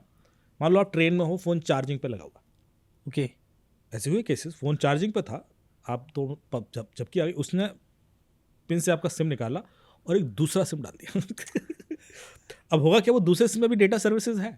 बिल्कुल। अब आजकल क्या हो गया, हम लोग नॉर्मल कॉल कम लगाते हैं, व्हाट्सएप कॉल ज़्यादा सर, लगाते हैं, exactly. प्रैक्टिस ऐसी सी हो गई है। तो जब तक आप कोई नॉर्मल कॉल लगाओगे नहीं या कोई आपको नहीं लगाएगा, वो बताए फिर कि आपका कॉल लग नहीं रहा है, और वो हो सकता है वो नॉर्मल कॉल लगाए उसके बाद व्हाट्सएप लगा दे, वो तो लग ही जाएगा क्योंकि इंटरनेट तो चल ही रहा है आपका। लोगों को 1-2 दिन बाद पता पड़ता है कि सिम स्वैप हो चुका है, जब पैसे वैसे निकलना शुरू हो जाता है, क्योंकि तुरंत पता नहीं पड़ रहा है तो आप एक्शन भी नहीं ले पा रहे हो कि बैंक अकाउंट पे कुछ एक्शन ले लो या कहीं ले लो। तो इट्स वेरी डेंजरस कि आपने कहीं भी फ़ोन छोड़ दिया और आपका सिम कोई निकाल के चेंज कर दे, तो फिर तो वो सब कुछ कंट्रोल ले लेगा आपका। और वो जानबूझ के दूसरा सिम इसलिए डालते हैं ताकि आपको पता ना पड़े जल्दी, और आपका डेटा वेटा चलता रहे और आपकी बाकी चीज़ें होती नहीं, व्हाट्सएप वगैरह चले। तो एक तो इस तरह से होता है। दूसरा क्या होता है, जो मैंने ई सिम बोला, ई सिम होता है वर्चुअल सिम। आपका जो फिजिकल सिम है उसको आप एक QR कोड में कन्वर्ट कर सकते हो। तो जो ई सिम है it is a QR code. Her iPhone में सपोर्ट है ई सिम का। आप आईफोन से स्कैन करोगे तो वो QR कोड से स्कैन होकर वो सिम आपके फ़ोन में इंस्टॉल हो जाता है। बिल्कुल। तो आप आईफोन में 2 सिम रख सकते हो, एक फिजिकल सिम रख सकते हो, एक QR कोड वाला रख सकते हो जो ई सिम है। कई सारे एंड्रॉयड फ़ोन हैं वो भी सपोर्ट करते हैं ई सिम। जनरेट कैसे होता है, मान लो आपका ऑपरेटर एयरटेल है, वोडाफोन है, रिलायंस है, तो उनका एक सर्वर नंबर होता है, जैसे एयरटेल का 121 है, ऐसी वोडाफोन का होगा। आपको उस पर एक SMS भेजना होता है, ई सिम स्पेस ईमेल ID। वो आपका SMS सर्वर पे जाता है, वहाँ से एक रिस्पॉन्स आता है आपको कि you have requested for your e SIM, if it is your request press type 1 and reply to this message for confirmation, ऐसा कुछ करके आता है। आप उस पर 1 लिख कर रिप्लाई करते हो तो वो ईमेल जो आपने पहले SMS में भेजा था सर्वर को, उस पर एक QR कोड आ जाता है। ओके। और वो QR कोड आप फोन से स्कैन करोगे तो सिम आपका बिल्कुल फोन में आ गया और आपका जो फिजिकल सिम होगा बंद हो जाएगा, क्योंकि एक बार में एक ही सिम चलेगा। अब क्रिमिनल क्या करता है, आपको पता है SMS स्पूफिंग क्या होती है? आपके नंबर से मैं SMS भेज सकता हूँ सर, वो भी बता दिए आप लोग। तो 3 स्पूफिंग टेक्निक है जो क्रिमिनल बहुत ज़्यादा यूज़ करते हैं। एक है SMS स्पूफिंग, जिसका मतलब है कि मैं आप किसी के भी नंबर से किसी को भी SMS भेज सकता हूँ। दूसरा कॉल स्पूफिंग, मैं किसी के भी नंबर से किसी को कॉल भी कर सकता हूँ। अच्छा। और तीसरा ईमेल स्पूफिंग, इसका मतलब मैं किसी के भी ईमेल से किसी को ईमेल भी कर सकता हूँ। ये तीनों चीज़ें पॉसिबल है। एक सज्जन है जो तिहाड़ जेल में बंद है, वो गृह मंत्री जी के नंबर से कॉल करते थे लोगों को तो पैसे वैसे मांग लेते थे, सबको पता है। तो कॉल स्पूफिंग अभी DGP UP के नंबर से होती थी, उनके नंबर से भी कॉल गए लोगों को। कई बार हमने पकड़ भी लिए, लेकिन उसके बावजूद थोड़े दिनों बाद फिर से कई बार हो जाता है। तो ये जानना बहुत ज़रूरी है कि कॉल स्पूफिंग हो सकती है। कल के दिन आप ही के किसी परिचित के नंबर से आपको कॉल आ जाए, और अब तो उसी की आवाज़ में भी आएगा क्योंकि AI है, तो फिर आपके पास कोई कारण नहीं बनता कि आप उस पर वेरिफिकेशन करो कि पहले कोड बता भाई, बिल्कुल हमारा सीक्रेट कोड काला घोड़ा तो वो तो एग्जैक्टली उसी की आवाज़ में आ रहा है, उसी के नंबर से आ रहा है, तो और क्या कर लोगे? तो सबसे पहले क्या करना है, यदि कुछ पैसे को लेकर बातचीत है या डराया जा रहा है या कोई पुलिस केस में फंस गया, ऐसा कुछ भी ड्रामा क्रिएट किया जा रहा है, तो सबसे पहले कॉल बैक करो। कोई बंदा उसके नंबर से आपको कॉल कर तो सकता है, कॉल रिसीव नहीं कर सकता। ओके। कॉल रिसीव तो ओरिजिनल आदमी करेगा। मैं आपके नंबर से SMS भेज तो सकता हूँ, SMS रिसीव नहीं कर सकता। मैं आपके ईमेल से ईमेल भेज तो सकता हूँ, ईमेल रिसीव नहीं कर सकता। ओरिजिनल पे जाएगा, वो ईमेल जाएगा ओरिजिनल पे। तो रिप्लाई जब करते हो या आप कॉल बैक करते हो तो सही बंदा उठाएगा। अब क्रिमिनल ये भी कर सकता है कि जो ओरिजिनल बंदा उसको बिजी कर दे, उस टाइम पर किसी और लड़की ने कॉल करके उसको फंसा रखा है और उस समय आप उसको कॉल कर रहे हो, वो उठा ही नहीं रहा है। एग्जैक्टली। तो ये भी होता है। तो ध्यान रखिए कि जब तक आपको कॉल बैक करके बात ना हो जाए तब तक वो काम ना करें। पहले तो ये प्रोटोकॉल बना लें। क्रिमिनल क्या करता है, आपके नंबर से एक SMS भेज देता है, वो पहला वाला eSIM स्पेस ईमेल ID। हम इसी पे वापस आ गए हैं। तो ऑपरेट, हाँ, क्योंकि जानना जरूरी है, बिल्कुल हम बात eSIM की कर रहे हैं। eSIM स्पेस ईमेल ID भेज देगा सर्वर को, सर्वर से रिस्पॉन्स आएगा, वो तो आप ही को आएगा, वो तो उसको जा नहीं सकता। एग्जैक्टली। जब तक आप 1 लिखकर वापस नहीं भेजोगे तब तक eSIM का ईमेल आएगा नहीं आपको। अब क्रिमिनल इस बीच में आपको कॉल कर लेगा, पहला SMS भेज के आपको कॉल करेगा या भेजने से पहले कर लेगा कि मैं ट्राई से बोल रहा हूँ। आप हो गया, अच्छा, बहुत अच्छी बात है। और आपको तो पता ही है कि साइबर क्राइम काफ़ी बढ़ गया है। हाँ, कहीं हाँ पता है। तो सर आपको तो पता होगा ट्राई की नई रेगुलेशन आ गई है। अच्छा, हाँ, आपको तो पता है, सुबह न्यूज़ भी आई थी सर कि जो 7 साल से पुराने सिम कार्ड हैं सारे बंद कर दिए जाएं यदि उनका KYC नहीं हुआ दोबारा। तो बिल्कुल ऐसे ही कॉल आया था सर। ऐसे आया था, बिल्कुल। अब वो बार बार ये बोलेगा आपको तो पता है, आपको तो पता है। क्यों बोल रहा है ऐसा? क्योंकि हम सबके अंदर एक ईगो होता है। यदि कोई मेरे से कहे कि आपको तो पता है तो मैं उसको काउंटर नहीं करता कि मुझे नहीं पता। एग्जैक्टली। मैं मान लेता हूँ कि हाँ मुझे पता है। अपने इंटेलेक्ट पर क्यों डाउट क्रिएट करूँ? ये जो सेल्स वाले होते हैं ना, ये गवर्नमेंट ऑफिसर्स के लिए ये टेक्निक यूज़ करते हैं। ये उनके पास जाएंगे, जो भी सीनियर ऑफिसर्स होंगे, अरे सर आपको तो पता है सर अरे सर आप तो सब जानते हैं सर। अब बेचारा वो सामने बैठा होता है, वो कैसे बोले कि मुझे नहीं पता अब उस चक्कर में वो अपना सब बेच देता है कि आपको तो ईगो एक्सप्लॉयटेशन टेक्निक बोलते हैं इसको। साइबर क्रिमिनल भी वो यूज़ कर रहा है कि आपको, अब आप कैसे बोलोगे कौन सी ट्राई की गाइडलाइन, आप कभी काउंटर नहीं करते और धीरे धीरे आपको पता हो जाता है, मतलब you start believing that you know it. Exactly. जो चीज़ वो ऐसे कन्वे कर रहा था उसको आपके दिमाग में बैठा देते हैं कि हाँ यार ये तो बात सही कह रहा है, साइबर क्राइम बढ़ गया है, ट्राई ने गाइडलाइन निकाली होगी, सुबह पेपर में आई हो, अब मैंने नहीं पढ़ा, और ये कह रहा है 7 साल से पुराना सिम कार्ड बंद होने वाला है। हाँ तो सर, तो मैंने तो KYC नहीं करा। अरे सर इसीलिए तो कॉल किया मैंने आपको, आप टेंशन ना लो, आप KYC हो जाएगा, सिंपल सी बात है सर, आपका तो बहुत क्रेडिबल रिकॉर्ड रहा है, आपका तो बिल टाइम पे पेमेंट होता है, थोड़ी तारीफ कर देगा आपकी। आप बोलेगा वाह, तो सर आपने क्या करना है, एक SMS आएगा हमारे सर्वर से, अभी आएगा आपको, उसमें सर 1 लिख के वापस भेज देना सर, हो गया KYC। आपको एयरटेल के सर्वर से ही मैसेज आ रहा है, बिल्कुल एग्जैक्टली, क्योंकि उसने पहला भेज दिया है, और उस पर लिखा है if you have this is your request for eSIM blah blah blah करके कुछ आएगा, and if it is your request press type 1 to press type 1 in this reply and confirm your request, ऐसा कुछ करके होगा। आप उस पर 1 लिख के रिप्लाई कर दोगे, आपने OTP तो दिया नहीं है, आपने तो 1 लिख के रिप्लाई किया एक मैसेज पे। अच्छा, आप उस मैसेज पे भरोसा इसलिए कर रहे हो कि उसमें सिम के बारे में कुछ बात हो रही है। एग्जैक्टली। अब आपको पता नहीं है eSIM करके कोई चीज़ है, एग्जैक्टली, यू डोंट नो, तो आपको लग रहा है यार ये कुछ सिम वेरिफिकेशन की बात हो रही है, आपने एक सरसरी निगाह देखी, eSIM कुछ हो रहा है, ये इलेक्ट्रॉनिक वेरिफिकेशन हो रहा है, इसलिए eSIM बोल रहा है। हाँ एग्जैक्टली, यही क्योंकि लगेगा आपको तो पता है, अब उसने बोल दिया कि आप इंटेलिजेंट हो, तो आप अपने इंटेलेक्ट पर डाउट नहीं क्रिएट करते कि यार ये eSIM क्यों बोल रहा है, आप चुपचाप मान लेते हो, you create your own story for justifying that, और आप 1 लिख के भेज देते हो। जैसे आप 1 लिख के भेजोगे, उसको ईमेल पर आपके सिम का QR कोड आ जाएगा, वो स्कैन करेगा, बूम, और उसके बाद आपका पैसा, आपकी रेपुटेशन, आपके सोशल मीडिया, आपका व्हाट्सएप, धीरे धीरे सब चला जाएगा। तो SIM swapping is very dangerous, very very dangerous. ये उसको एक कॉल आया था कि तुम्हारा सिम जो है बंद होने वाला है, मतलब ये थोड़ा सा अलग एंगल, थोड़ा एंगल बदल दिया, करेक्ट, और उसके बाद वो कुछ करा के आपका सिम eSIM इशू करा लेगा।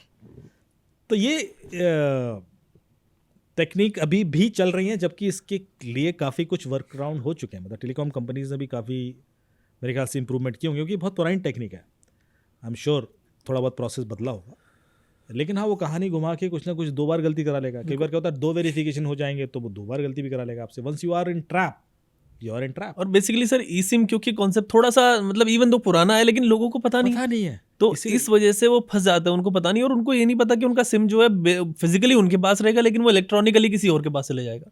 मैंने आपको बोला वॉइस मेल से आपका OTP चुरा लेता है। अब लोगों को नहीं पता कि वॉइस मेल मिसयूज हो सकता है। एग्जैक्टली। हमारे सारे ऑपरेटर एक सर्विस देते हैं, सबको पता है कि आप यदि बिजी हैं और कॉल नहीं पिक कर रहे हैं तो सामने वाला आपको एक वॉइस मैसेज छोड़ सकता है। इंडिया में लोग कम यूज़ करते थे, अभी तक आप करने लगे हैं, बाहर बहुत ज़्यादा यूज़ करते हैं। इंडिया में क्यों नहीं करते थे, क्योंकि हम सब बिजी लोग हैं। एग्जैक्टली। हमें लगता है यदि कोई इतना अर्जेंट होगा दोबारा कॉल कर लेगा। Exactly. पहले मैं उससे कहूँ कॉल रिकॉर्ड कर दे, फिर मैं शाम को कॉल सुनूं, फिर मैं कॉल बैक करूँ इतना टाइम नहीं है किसी के पास। तो inherently we don't believe in this, but अभी करने लगे लोग। लेकिन ये फैसिलिटी हमेशा से थी। अब क्रिमिनल क्या करता है, वो वॉइस मेलिंग सर्विसेज आपके फ़ोन में इनेबल करा देता है। ओके। बातचीत करके एक SMS कर देगा, फिर उसका वेरिफिकेशन भी आपसे करवा देगा, वो कुछ करके आपसे करा देगा। आपको नहीं पता कि ये करा क्या रहा है आपसे। एक बार आपकी वॉइस मेल इनेबल हो गई, और यदि वो पहला SMS उसने भेजा था तो पासवर्ड उसको पता है। एक्चुअली वॉइस मेल सर्विसेज में होता क्या है, सर्वर एक ही होता है, ओके, सबकी वॉइस मेल मैसेजेस वहीं रिकॉर्ड होते हैं। यदि मुझे अपना सुनना है तो मैं अपना एक कोड किसी नंबर डायल करके पासवर्ड दूंगा तो अपने मैसेज सुन लूंगा, लेकिन एक ही जगह रिकॉर्डेड है। यदि मुझे आपका पासवर्ड पता है तो मैं आपके वॉइस मेल सुन सकता हूँ। तो जिसने वो वॉइस मेल इनेबल आपके फ़ोन में कराया उसको पासवर्ड पता होता है। अब वो आपके OTP मंगवाएगा। ओके। जब आप बिजी हो गए, वो बिजी करेगा, रात में सो रहे होगे, जब फ़ोन उठाओगे नहीं आप, या किसी मीटिंग में हो या पॉडकास्ट में बैठे हो, या सब बिजी कर दे बिजी कर देगा। नहीं तो आप कहीं फ़ोन पे बिजी, उस समय वो OTP आएगा और आपके वॉइस मेल में रिकॉर्ड हो जाएगा, क्योंकि वो प्रोविज़न आपने दे रखा है। ये तुरंत कॉल लगा के वो OTP सुन लेगा, हो जाएगा। सर ये मतलब इससे तो मतलब बच भी नहीं सकता बंदा, कैसे बचेगा? सिर्फ वही है कि पहले स्टेप को आपको रोकना है। यही कर, हम बार बार क्या कहते हैं, अवेयरनेस। एग्जैक्टली। यदि अब मैंने बता दिया कि यार वॉइस मेल मिसयूज़ हो रहा है, तो यदि कोई आपको घुमा फिरा के वॉइस मेल इनेबल कराने की कोशिश करे, इसमें कहीं ना कहीं आपने गलती की होगी। बिना आपके इन्वॉल्वमेंट के वॉइस मेल इनेबल नहीं हो सकती। पर वो आप क्यों गलती करते हो, क्योंकि आपको पता ही नहीं कि ये भी मिसयूज हो सकती है। बिल्कुल सर। कॉल स्पूफिंग और एसएमएस स्पूफिंग आप बता रहे थे, ईमेल स्पूफिंग भी, तो सर ये वो थोड़ा होती कैसे है इन नटशेल वो भी बता दें, ताकि इतना ऐसा ना हो कि भाई ये भी करने लगे लोग, लेकिन थोड़ा नहीं, सा। लोग करें ना, क्योंकि होती कैसे, मैं कारण बताता हूँ कि क्यों हो जाती है। Okay sir. होता क्या है कि ईमेल सर्वर की कैपेसिटी से ज़्यादा यदि उसको ईमेल भेजनी पड़ रही है, तो उसके लिए एक प्रोटोकॉल में एक इन्हांसमेंट था कि वो एक्सटेंडेड सर्वर के थ्रू भी ईमेल डिलीवर कर सकता है। मतलब एक तुरंत डायनेमिकली एक्सटेंडेड सर्वर आ जाएगा और उसके थ्रू ईमेल डिलीवर हो जाएगी। तो on behalf of this server, उसमें लिख के आता है on behalf of this email is delivered. Okay. लेकिन कोई हेडर तो देखता नहीं है कि मेल किसी और सर्वर के थ्रू डिलीवर हुई है। एग्जैक्टली। अब इसे ऑन बिहाफ ऑफ का जो प्रोविजन दिया गया है, ये लोग मिसयूज करते हैं टू स्पूफ एन ईमेल, कि मैं आपकी जीमेल स्पूफ करना चाहूँ तो कर सकता हूँ। तो जब मैं आपका जीमेल स्पूफ करूँगा तो आप ही के जीमेल से इनको ईमेल आएगी। लेकिन यदि आप ऊपर देखोगे हेडर खोल के, तो उसमें लिखा होगा on behalf of actual Gmail server. लेकिन लोग इतना कहाँ देखेंगे, वो तो सिर्फ ईमेल आईडी देखते हैं। Exactly sir. जो भी है आपका, और उसको मान और ईमेल आईडी बल्कि नाम ही देख लेते हैं ऊपर से। कई बार तो वो ईमेल भी नहीं देखते, क्योंकि Exactly. यदि मैंने आपका मिला जुला ईमेल भी बना लिया, अयाज और 1 2 3 4 5 भी लिख दिया, तो भी लोग मान लेंगे नाम ही दिख रहा है भाई। तो ये इग्नोरेंस नॉर्मली लोग करते हैं। और मैंने देखा कि कंपनीज के अंदर तो पैसे दे दिए लोगों ने लाखों करोड़ों, कि किसी वेंडर का ईमेल आया, या तो स्पूफ हो गया या मिलता जुलता ईमेल से आया, और उसका ईमेल आया कि भाई वो पिछला अकाउंट जो था वो किसी वजह से स्क्रूटनी में है टैक्सेशन के कारण, तो जो पेमेंट करना है इस अकाउंट में कर दीजिए। और भाई ने कर दिए। उसने ये भी नहीं देखा कि ईमेल वेंडर का ही है, उसी के ईमेल से आया है, या ऑन बिहाफ ऑफ तो नहीं है, या स्पूफ तो नहीं है, बिकॉज लोगों को ये प्रैक्टिस है ही नहीं, बताया नहीं है। खासतौर से फाइनेंस वालों को बहुत केसेस आए मेरे पास, जिसमें खासतौर से जो इंपोर्ट एक्सपोर्ट बिजनेसेस में हैं, वही गलतियां बहुत की। हाँ सर, क्योंकि उनकी डीलिंग चलती रहती है, उनके लिए Daily लाखों पैसा का आ रहा है, जा ट्रांसफर रहा करना है, कोई दिक्कत नहीं होता, उसमें क्योंकि से एक मेल आया, सैकड़ों उन्होंने कर ट्रांजैक्शन होते हैं। उनको लगता है कि भाई ठीक है मैंने कर दिया तो आ ही जाएगा, और फिर वो फंस जाते हैं। सर कॉल स्पूफिंग और एसएमएस स्पूफिंग भी थोड़ा सा बता दें। कॉल स्पूफिंग और एसएमएस स्पूफिंग एक्चुअली कैसे होती है कि हाँ, एक प्रोविजन होता है हमारे ऑपरेटर में, जिसे बोलते हैं caller ID change, caller ID change करने का प्रोविजन। तो उसके लिए आपको एक एक्सचेंज सेटअप करना पड़ेगा और एक wipe server, voice over IP server, जिसके थ्रू आप कॉल जनरेट करेंगे। पूरी टेक्निक मत बताओ यार, ये लोग करना हाँ सर, मतलब ठीक है। तो बेसिकली वहाँ से कॉल जनरेट होके एक एक्सचेंज पर वो कॉलर आईडी बदल देता है। ओके। जब कॉलर आईडी बदलते हैं तो उसमें कॉलर आईडी आपका नंबर डाल दूंगा मैं, तो आपको आप जब जिसको कॉल डिलीवर हो रहा है उसका आपका नंबर दिखाई देगा। तो वो जो फैसिलिटी एक्सचेंज को दी गई है कॉलर आईडी बदलने की, वो यूज़ होती है to spoof a call. Okay, और वो उसका इस्तेमाल करके एसएमएस वगैरह सब कॉल अप ही कर लेते हैं। सर अभी अवेयरनेस की हम बात कर रहे थे कि एक अवेयरनेस नहीं है, इतना सब कुछ कहने के बाद भी डिजिटल अरेस्ट के केसेस कितने हमने डिस्कस किए, उसके बावजूद हो रहे हैं, कितने सब कुछ हमने कर लिया। अभी कल सुबह भी आजकल का एक पेपर में केस था। है कि 65 लाख किसी लेडी ने दे दिए। मतलब समझ नहीं आ रहा कि इतनी सारी बात हो रही है। हमने आई थिंक 2 बार हमने एपिसोड्स में इनको डिस्कस भी किया ना नटशेल, थोड़ा इन डेप्थ तो हम गए नहीं इसमें, लेकिन तो फिर से तो आप थोड़ा सा बता दीजिए लोगों को कि यार इन सब चीज़ों से किस तरीके से बचें और क्या करें। देखिए, ये हमेशा मैं सरप्राइज बिल्कुल, होता हूँ, या क्योंकि ये जब जो मैं किसी और को बोलता हूँ ना, तो लोग कहते हैं यार ऐसे थोड़ी ना कोई किसी पर ट्रस्ट कर लेगा। ये लगातार हो रहा है। अभी मेरी सोसाइटी में भी फिर 2-3 लोग ट्रैप हुए, कम गया लेकिन ठीक है, किसी का 1,00,000 1,50,000 ऐसे गए। मैं 1,00,000 1,50,000 कम इसलिए बोल रहा हूँ क्योंकि अमूमन 7-8 करोड़ गए हैं लोगों के। बिल्कुल, मतलब आप सोच रहे हो कि आप रिलेटिव जब सोचते हो तो आपको 1,00,000 1,50,000 कम लगने लगता है। जो मेरे पास है, मैंने कहा तुम बच गए, क्योंकि वो क्या करते हैं, वो आपके अकाउंट का पूरा पैसा ट्रांसफर करवाते हैं।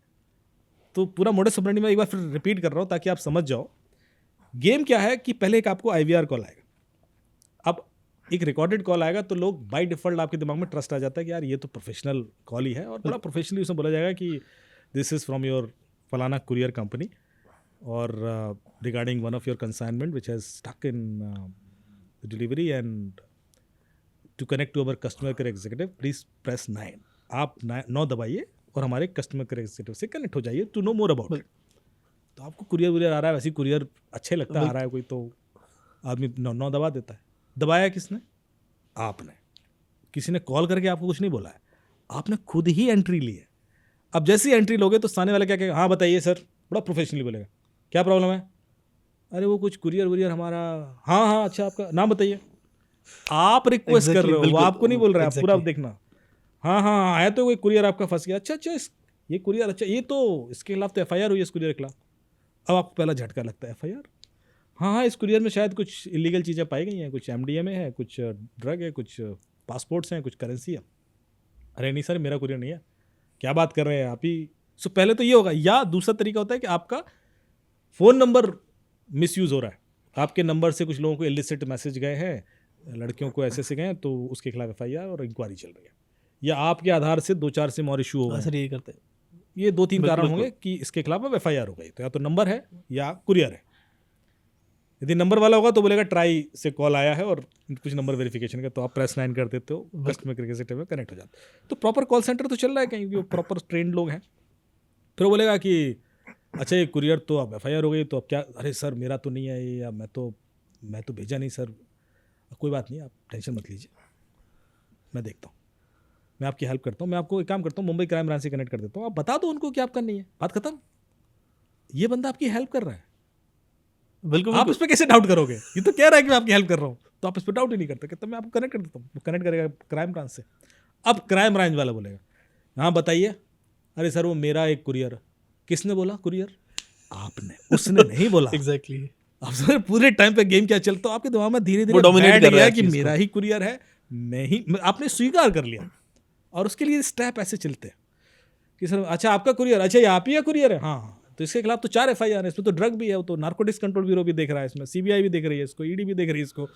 फिर तो वो सारे नाम ले देगा। अब आपकी हालत खराब, सर सॉरी सर बचा लीजिए सर, ऐसा नहीं आपको तो आना पड़ेगा सर, आपको तो अरेस्ट वारंट निकला हुआ है।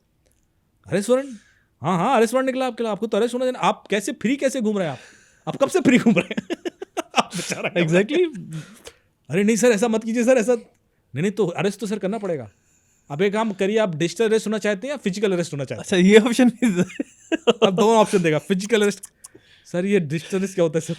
नहीं दोनों ऑप्शन है आपके पास, फिजिकल अरेस्ट हो जाइए, नहीं तो मैं पुलिस भेज देता हूँ, या डिजिटल अरेस्ट हो जाइए। सर एक काम मुझे डिजिटल अरेस्ट कर सर लीजिए। कोई भी कहेगा डीजल कर लो भाई।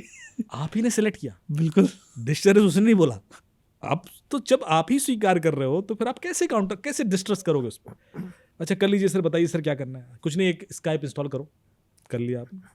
ये एक ID दे रहा हूँ, इसको वीडियो कॉल करो, किया साहब, करोगे तो सामने थाना है क्राइम ब्रांच का, और इसमें हथकड़ियाँ लटकी हैं, एक पीछे शायद किसी को मारा भी जा रहा है, पूरा सीन होगा। तो अब आधे तो वैसे ही आपका कॉन्फिडेंस हिल जाता है, and then they start grilling you कि अब ये भी है। और कैमरा आप बंद नहीं कर सकते, कैमरा बंद करोगे आपको 20 साल की जेल हो जाएगी, क्योंकि डिजिटल अरेस्ट की पहली कंडीशन है, यदि जब तक डिजिटली आप अरेस्टेड हो आप कैमरा बंद नहीं कर सकते।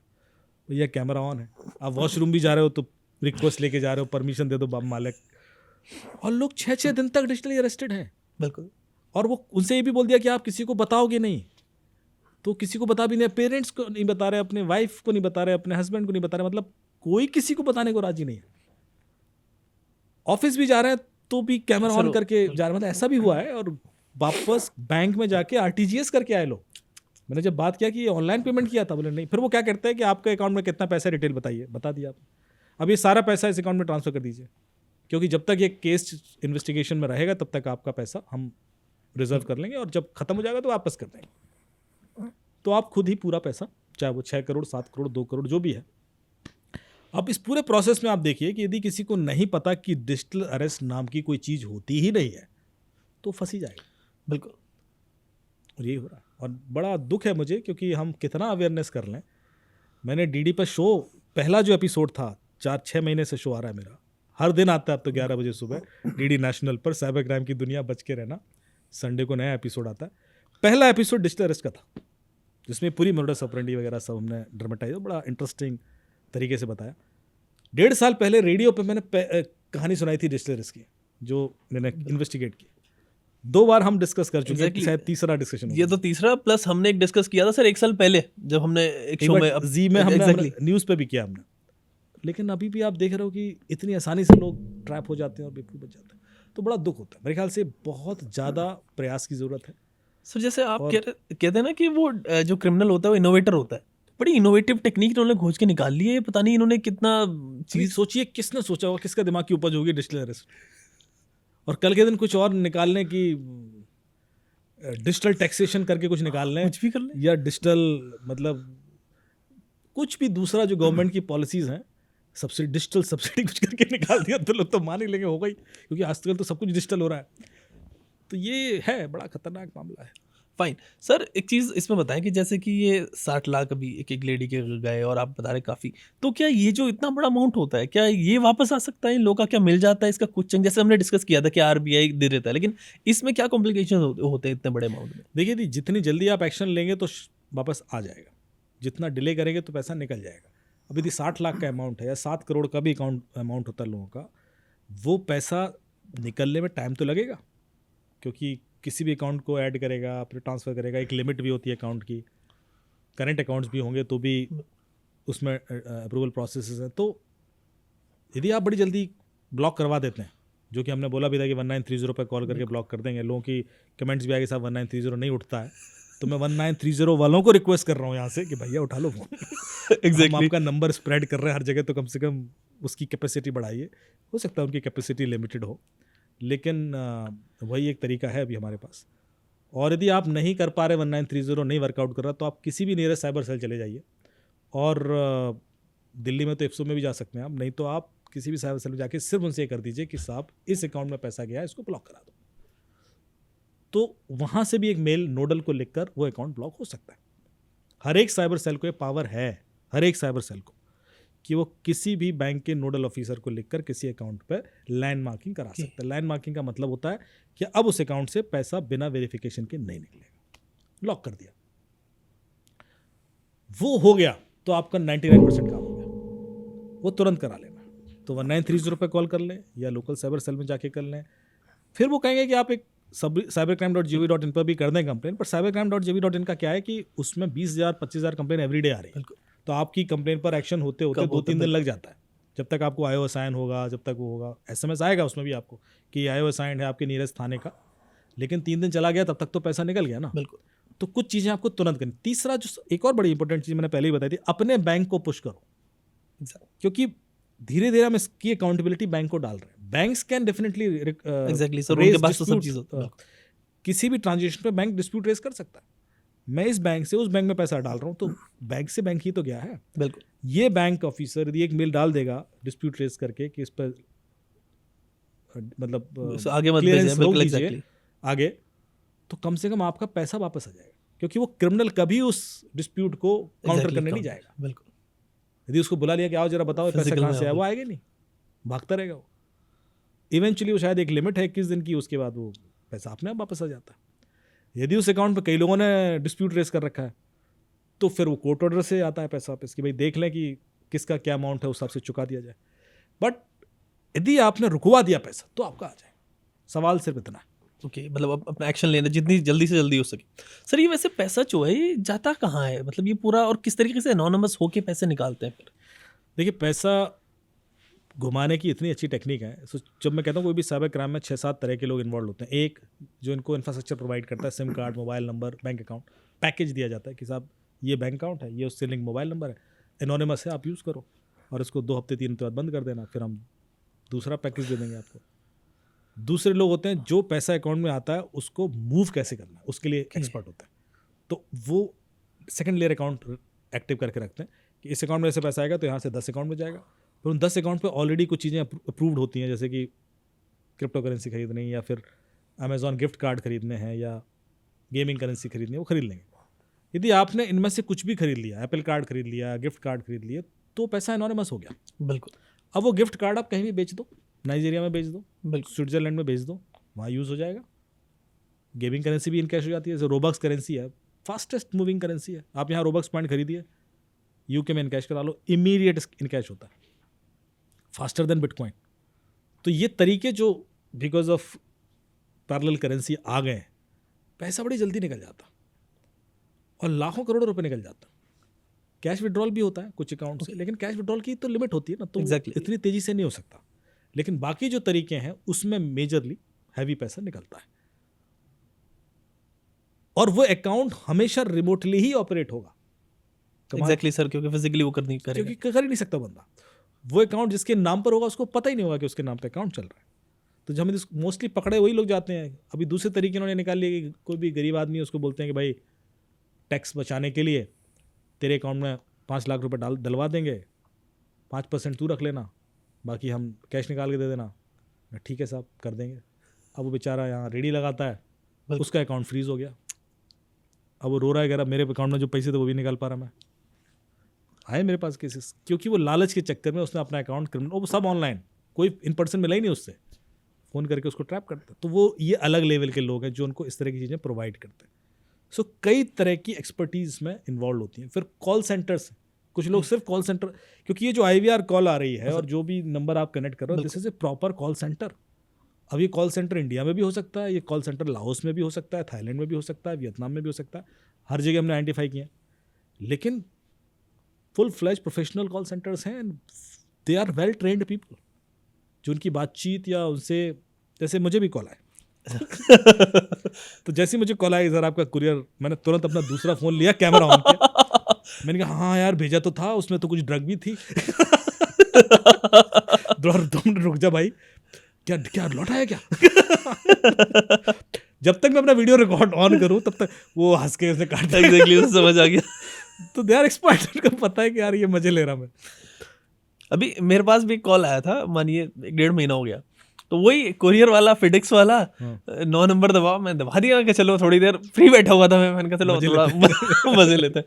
मैंने कॉल वॉल किया तो उसने बातचीत करना शुरू कर दी, जी आपका ये, मैंने कहा यार मुझे तो पता नहीं भाई, मैंने कुरियर तो भेजा था ये, और अच्छा आप अपना नंबर बताओ, नंबर मैंने बता दिया, ये चीज़ बताओ, मैंने डिटेल उसको, मतलब अपनी नंबर बताया और डिटेल अपनी नहीं दी उसको मैंने, लेकिन कोई और डिटेल मैंने उसको दी। हाँ ठीक है जी, उसने क्या करें, मैंने कहा, उसने बोला कि नहीं सर अभी तो ऐसा है, आप हमसे बात करो और बाहर जो बड़े ऑफिसर हैं वो बिजी हैं। मैंने कहा चलो भाई ठीक है, और आप ये बताओ, पूरा डिटेल देके फिर उसने कनेक्ट कर दिया आगे कनेक्ट, जैसे आप बता रहे उसने वही करा कि तुम्हारा कुरियर ये है, उसमें MDM था, उसमें फला क्रेडिट कार्ड पे ये चीज़ इशू थे। मैंने कहा जी ठीक है, फिर उसने आगे कनेक्ट किया, फिर बाद में बातचीत करके वो WhatsApp पे आया मेरे पास, उसने कहा जी WhatsApp पे आ गया, और करीब ऐसा हो गया मतलब 45 मिनट बातचीत कर ली, और फिर WhatsApp पे आ गया, उसने कहा अपना आधार कार्ड दो जी पहले मुझे। मैंने कहा अब आधार कार्ड कहाँ से दूँ, कितना लंबा खेलूँ उनके साथ, तो जो नाम मैंने बताया था मैं भूल गया फिर मैंने उसे एंगेज किया थोड़ी देर और मेरे याद आ गया, मैं फिर गया गूगल करके, मैंने तो did you record all this? नहीं सर, रिकॉर्ड तो नहीं किया मैंने उसको, तो हम तो उसको चलाते तो मैंने क्या किया, मैं गूगल पे गया, मैंने एक फेक आधार कार्ड बनाया, आप लोग मत बना आप लोग मत बनाना मैंने फेक आधार कार्ड बनाया, भेज दिया उसको। हाँ उसको भेज दिया, फोटो भी लगा दिया एक मैंने उस पे, किसी और का निकाल, ये शख्स तो यही है वो आदमी तो ओके जी ठीक है, तो क्या वो कह रहा है डिटेल मैच नहीं हो रही अरे बाप रे, सीरियसली, मतलब लिटरली वो कह रहा है सर डिटेल मैच नहीं हो रही आपकी। उत्तरी अब ये मतलब उनके पास लाइव ये आधार कार्ड वो कैसे देख रहा था, मतलब मैंने नंबर गलत लिखा उस पे, फोटो कोई और था, नाम कोई पता नहीं मैंने किसका नाम लिया था, वो डिटेल मैच नहीं हो रही थी। और एक चीज़ और बड़ी इंपॉर्टेंट रही, उसने फिर, मैंने कहा यार मैं तो अकेला रहता हूँ, डिजिटल अरेस्ट वाला केस पे आ गया वो कि अब आप अकेले हो जाओ, फला फला यहाँ आ जाओ। मैंने कहा मुंबई से बोल रहा, मैंने कहा मैं कल्याण में रहता हूँ भाई, अब मैं फैक्ट्री में काम करता हूँ यार, मेरे पास कुछ है तो है नहीं। फिर बोलने लगा कि नहीं ऐसा कैसे, मैंने कहा मेरे अकाउंट में पैसे नहीं, मैं डिवोर्स ही आदमी हूँ, मेरी वाइफ लेगी सारा पैसा, तो उसके भाई बड़ा, मैंने कहानी बनाई, मैंने कहा उसके भाई बड़े वैसे लोग हैं और ये करो। मैंने कहा भाई एक काम करो, उन्होंने भिजवाया होगा कुरियर मेरे नाम से, उनको पकड़ो तुम नंबर दे तो वैभव मेरे साथ बैठा हुआ था, मेरे साथ काम करता है, मैंने उसका नंबर दे दिया उनको तो हुआ क्या है, उसका नंबर जैसे मैंने दिया, उसका जो WhatsApp था वो बंद हो गया। मतलब ये सही बात है, मुझे पता नहीं कैसे बंद हुआ। वो कह रहा है यास भाई मेरे WhatsApp पे आ गया कि ये WhatsApp स्पैम कर रहा है। हाँ, तो उससे ब्रॉडकास्टिंग कुछ करनी। अब ये कैसे किया उन्होंने, WhatsApp उसका ब्लॉक कर दिया, WhatsApp ने फिर अगले दिन खुला। मतलब ये मेरे WhatsApp वाला अभी भी मेरे समझ नहीं आया था क्या फिर मैं बंद कर दिया कि जाओ यार तुम। पर इसको रिकॉर्ड करना चाहिए था आपने, ये तो बहुत इंटरेस्टिंग रियल लाइव केस हो सकता था बड़ा, मतलब क्योंकि ये दोनों चीज़ें बड़ी इंटरेस्टिंग है जो आपने मुझे बताई, कि एक तो वो लाइव ये चेक कर पा रहे हैं कि ये आधार कार्ड, बिल्कुल शायद वो आधार कार्ड तो मेरे पास अभी भी होगा जो मैंने बनाया था और दूसरा ये वो भी उसी वेबसाइट से तो नहीं बना रहा था आधार कार्ड उसने कहा कि बॉस दूसरा कि वो जब आपने नंबर दिया तो they could actually spam WhatsApp। मैंने उसने मुझे बोला है भाई मेरा जो WhatsApp यार स्पैम आ गया, पता नहीं क्या दिक्कत हुई, मैंने उससे नहीं पता, मैंने तेरा नंबर दिया। वो स्पैम क्यों करेगा, मतलब हाँ पता नहीं, हो सकता है कोइंसिडेंस हो कुछ ऐसा, लेकिन हो सकता है कोइंसिडेंस भी हो क्योंकि स्पैम करके वो, लेकिन ये कुछ हुआ था। तो मतलब काफ़ी मतलब इतना ज़्यादा सब कुछ हो जाता है, मतलब दिमाग मैंने बंद कर दिया। फिर उसके बाद मैं कभी नाइन नहीं दबाता कि ठीक है मैं मज़े नहीं लेता, कभी कोई मेरे साथ मज़े ले ले। और प्लस मज़े लेने का तो ये सर, अब तो एआई वगैरह आ गया, सबने डिस्कस किया था। और कॉल वॉल मेरी आवाज़ उनके पास चली गई और मेरी आवाज़ में किसी को भी कॉल कर दें तो काम खराब। बिल्कुल बिल्कुल।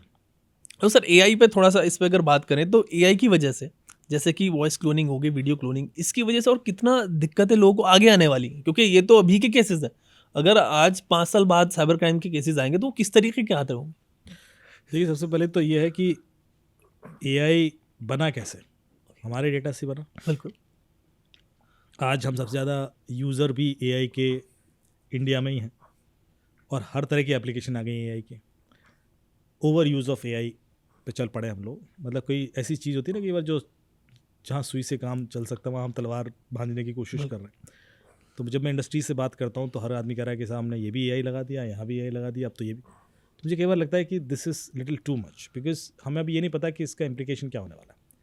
क्योंकि जब तक ह्यूमन इन्वॉल्वमेंट रहता है तब तक जो एक लेवल का आइसोलेशन रहता है वो रहता है। आप प्योर ऑटोमेशन करते हैं तो वो आइसोलेशन ख़त्म हो जाता है। बिल्कुल। Specially when you can't believe on AI 100%, क्योंकि एआई में वो सारी कमियां हैं जो डेटा की वजह से आ सकती हैं। Data is not same, if data is biased तो बायस्ड भी हो सकता है। वो बायसिंग कलर को लेके हो सकती है, जेंडर को लेके हो सकती है, इथनिसिटी को लेके हो सकती है, कल्चर को लेके हो सकती है, रिलीजन को लेके हो सकती है, बायसिंग लैंग्वेज को लेके हो सकती है। तो ये सारे जो जगह जगह हमने इम्प्लीमेंट कर दिए हैं वो उस तरीके से टेस्ट हुए हैं नहीं हुए हैं, इस बात का भी बिल्कुल। कोई हमारे पास प्रोसेस नहीं। दो बहुत सारे प्रोसेस गार्ड रेल्स वगैरह लगाई जाती हैं, पर वो गार्ड रेल्स भी इवॉल्व करती हैं। एक वन फाइन डे आप नहीं कह दोगे कि हाँ अब ये एथिकली ठीक हो गया है। बिल्कुल। क्योंकि हर बार जब हम चेक करते हैं, अभी चैट जीपीटी में भी कमियां निकल आएंगी, तो वो इवॉल्व कर रहा है। तो हर एक AI will eventually evolve, and उसमें भी गलतियां आती हैं, आपने पता होगा। बिल्कुल। बिल्कुल। बहुत सारे बायस एग्जैक्टली। और हेलुसिनेशन करते हैं। एग्जैक्टली। तो ये सारे चैलेंजेस एआई के साथ रहेंगे। अब एआई का जो इस्तेमाल खासतौर से आर्ट के लिए हो रहा है, इंडस्ट्रीज़ के लिए हो रहा है, जैसे म्यूज़िक क्रिएट हो रहा है एआई के थ्रू, आपके वीडियोस भर भर के एआई के थ्रू क्रिएट हो रहा है। मैंने देखा अभी जितने मैं प्रेजेंटेशन देख रहा हूँ, मेटा ने डाल दिया है व्हाट्सएप के अंदर। एग्जैक्टली। उसको बोलो इमेज बना दो, फटाक से बना देता हूँ।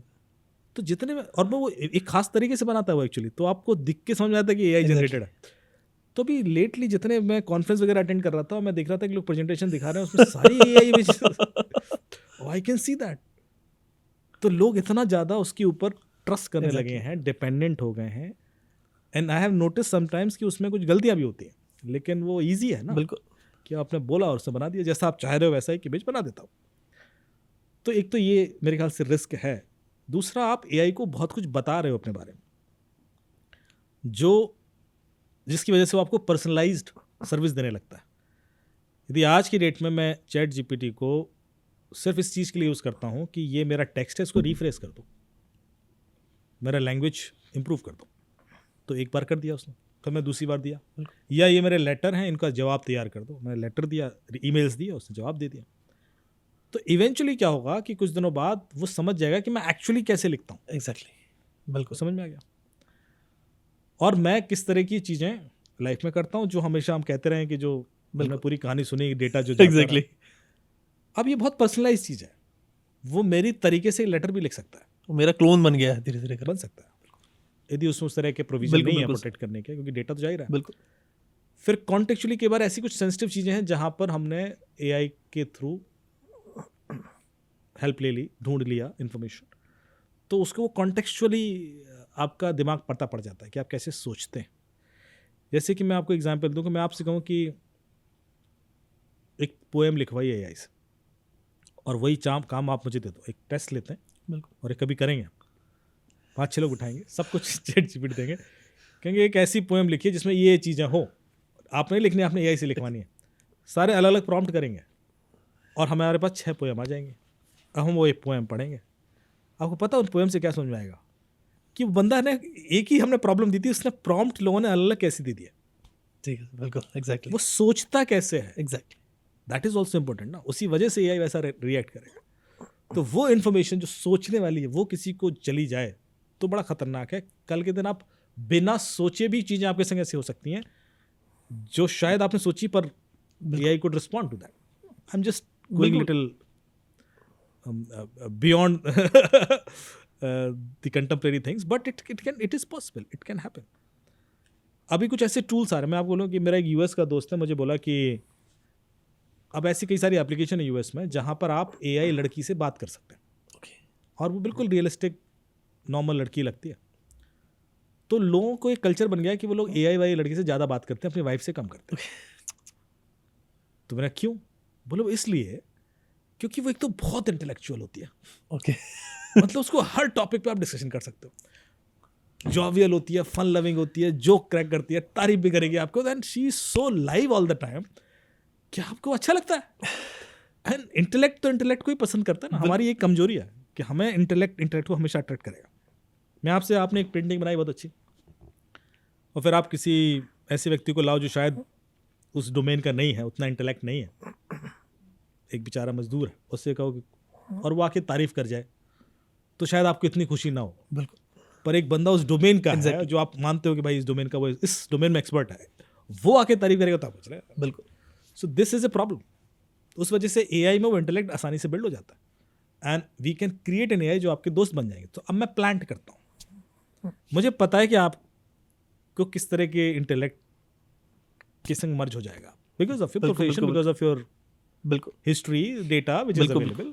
आई will plant few people in your life virtual, और आप बच नहीं पाओगे. वो आपको इम्प्रेस भी करेंगे और आपको दोस्त भी बना लेंगे और ट्रैप भी कर लेंगे.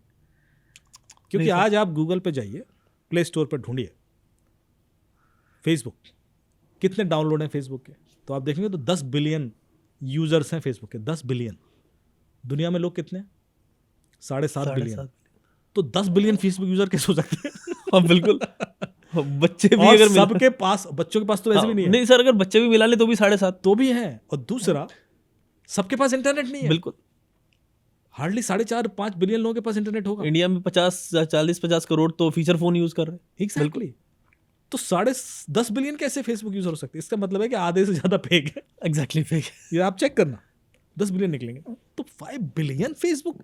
तो ये क्यों बनाया गया और क्या कर रहे हैं? ये तो तब है जब AI नहीं था. एग्जैक्टली. अब आप सोचिए AI है सर, पॉइंट अब यूं बनना शुरू होंगे और आप कंफ्यूज हो जाओगे और सबसे इंप्रेस भी होगे. अभी आप फेसबुक पे दोस्त आता था, दोस्ती करके लुट जाते थे लोग. होता था. बिल्कुल. बहुत सारे केसेस हुए. सोचो अब AI वाले आएंगे तो कैसे, आप पता ही नहीं कर सकते कि AI है. आपको सोचने लग गया कि मान लीजिए बंदा बात कर रहा है, फोटो मिलना जुलना तो होता नहीं है लोगों को बस, और वो इंप्रेस भी करेगा और वो कर रहा है. तो जब मैंने ये देखा, पहले मैंने मजाक में उड़ाया. मैंने कहा यार ऐसे थोड़ा लड़कियों से 6-6 घंटे बात करेगा. बोले करते हैं यार, हमारे यहाँ लोग फंसे हुए हैं, ट्रैप्ड है, ये चल रहा है.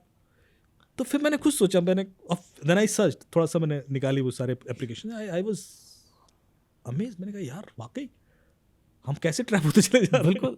तो ये तो अभी अर्ली स्टेज है. सोचिए फ्यूचर के क्राइम्स जो वो डिस्कस कर रहे हैं एक तरीके से. बिल्कुल. तो लोग प्लान करके, लोग AI उनको उससे आपका, जैसे मुझे साइंटिस्ट को करना है और उसको मैथमेटिशियन पसंद है, मैं क्रिएट करूँगा ना एक, वो बात करेगा उससे, वो मैथ के बिल्कुल ऐसे मैक्सवेल थ्योरम पढ़ाएगा उसको, और वो कितना आसान होगा.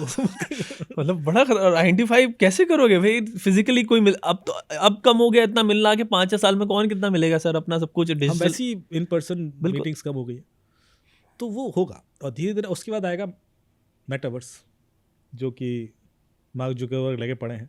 बिल्कुल. So this is a virtual world actually, and you will experience everything there. अभी एक न्यूज़ आई थी, आपने पढ़ी होगी, कि यूके में एक लड़की ने FIR कंप्लेन की कि उसके संग मेटावर्स में रेप हुआ. ओके. तो लोगों पर डिबेट शुरू हो गई कि यार ये तो अभी तो इतना प्रॉपर बना भी नहीं है, तो फिर ऐसे कैसे हुआ. तो हुआ. एंड शी एक्सप्लेन कि कैसे उसको थ्रेटन किया गया और उसको पुश किया गया, टच किया गया. Virtual world. तो होता क्या है कि पुश इन द सेंस कि जब आप कोई ऐसा गेम खेलो जिसमें इमर्सिव एक्सपीरियंस है, तो आपने गॉगल्स पहने हुए, तो you see your avatar there, you see other avatar there, and there is a proximity also with those avatars. If they come very close to you and on your head and they are exactly, पूरा feeling आ जाती है. बिल्कुल. तो आपको real shock लगेगा और depression होगा, क्योंकि वो आपके सर के ऊपर खड़े होकर चिल्ला रहा है. बिल्कुल. तो और आप इमर्सिव हो, आप देख रहे हो 3D में, तो वो वैसी सी ही फीलिंग क्रिएट कर सकता है जो एक रियल वर्ल्ड में आपके संग हो. तो हो. सो ये एक अर्ली स्टेज क्राइम दिख रहा है हमें जो हो ही रहे हैं. तो यदि ये लेवल पे लोग आगे एक्सपीरियंस करेंगे चीज़ें, and they will spend lots of time there. अभी भी हम फेसबुक पे या इंस्टाग्राम पे जिस पे भी 3-4 घंटे भी जो बिता रहे हैं, which is actually waste of time in a sense. बिल्कुल, बिल्कुल. यदि आप देखें तो कोई प्रोडक्टिव यूज़ नहीं है. और वही टाइम बढ़ जाएगा in metaverse, and then you will have more risk in your life. अभी मैं एक स्टोरी पढ़ रहा था सर, कुछ दिन पहले की थी, आई थिंक थी तो पुरानी, लेकिन मेरे सामने पे भी आई कि एक 14 साल का बच्चा था, आई थिंक या तो यूएस में था या कहीं और, उसने सुसाइड कर लिया. और रीज़न वही जैसे आप बता रहे हैं, वो किसी एआई कैरेक्टर वाली बोट से बात करता था, और बात करते रहा 5-6 महीने उसने बात किया, और वो इतना एंगेज उसके साथ हो गया, उसको मिलने को बोलने लगा, इतना मेंटली उसके अंदर चला गया, वो मिलने तो आ नहीं सकती थी. अब वो परेशान हुआ, डिप्रेशन में चले गया, सुसाइड कर लिया. ये होगा, देखिए बिल्कुल. और आप थोड़ा इस पे अवेयर करें पेरेंट्स को भी, कि क्योंकि आगे आने वाली चीज़ें एआई जो है वो किस तरीके से उनके बच्चों को ट्रैप कर सकता है. जो एलेक्सा डिवाइस है, अभी कुछ दिन पहले केस हुआ था जिसमें बच्चे ने शायद कुछ पूछा और उसने कुछ ऐसा सजेशन दिया कि वो जो स्पार्क प्लग अपने घर में जो सॉकेट होता है ना, उसमें कुछ डाल के टच करके वो टेस्ट करो. चैलेंज था कुछ ऐसा. ओके. और बच्चे ने कर दिखाया. और वो कैसे निकला, क्योंकि बहुत सारी चीज़ें उस तरीके से प्रोटेक्टेड नहीं है, गार्ड रेल नहीं है. गार्ड रेल को बोलते हैं कि उसमें चेक लगाइए ना कि यार ऐसी चीज़ें कैसे बच्चे को बता सकता है. बिल्कुल. कि तो ये सारे प्रॉब्लम्स यदि सिंपल एलेक्सा के साथ है तो एआई के संग तो डेफिनेटली होंगे, because AI is much more, Alexa is also lots of AI driven things, लेकिन उसके बियॉन्ड जो चीज़ें हो सकती हैं, because many other different kind of use cases are tried through AI now. इतने तरीके से एआई यूज़ हो रहा है.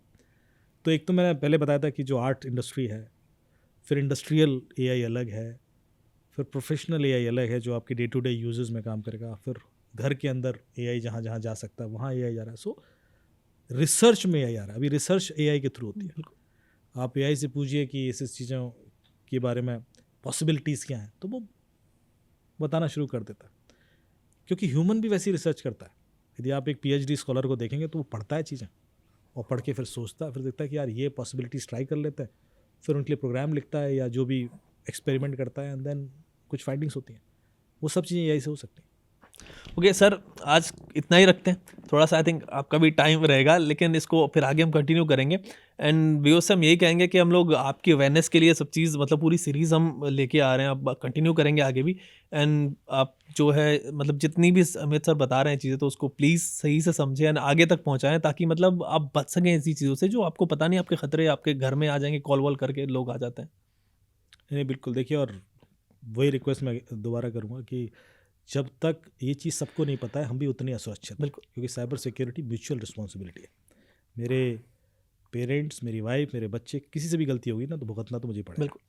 तो इसलिए ये एक मूवमेंट की तरह लें, बिल्कुल. सब तक पहुँचाएँ.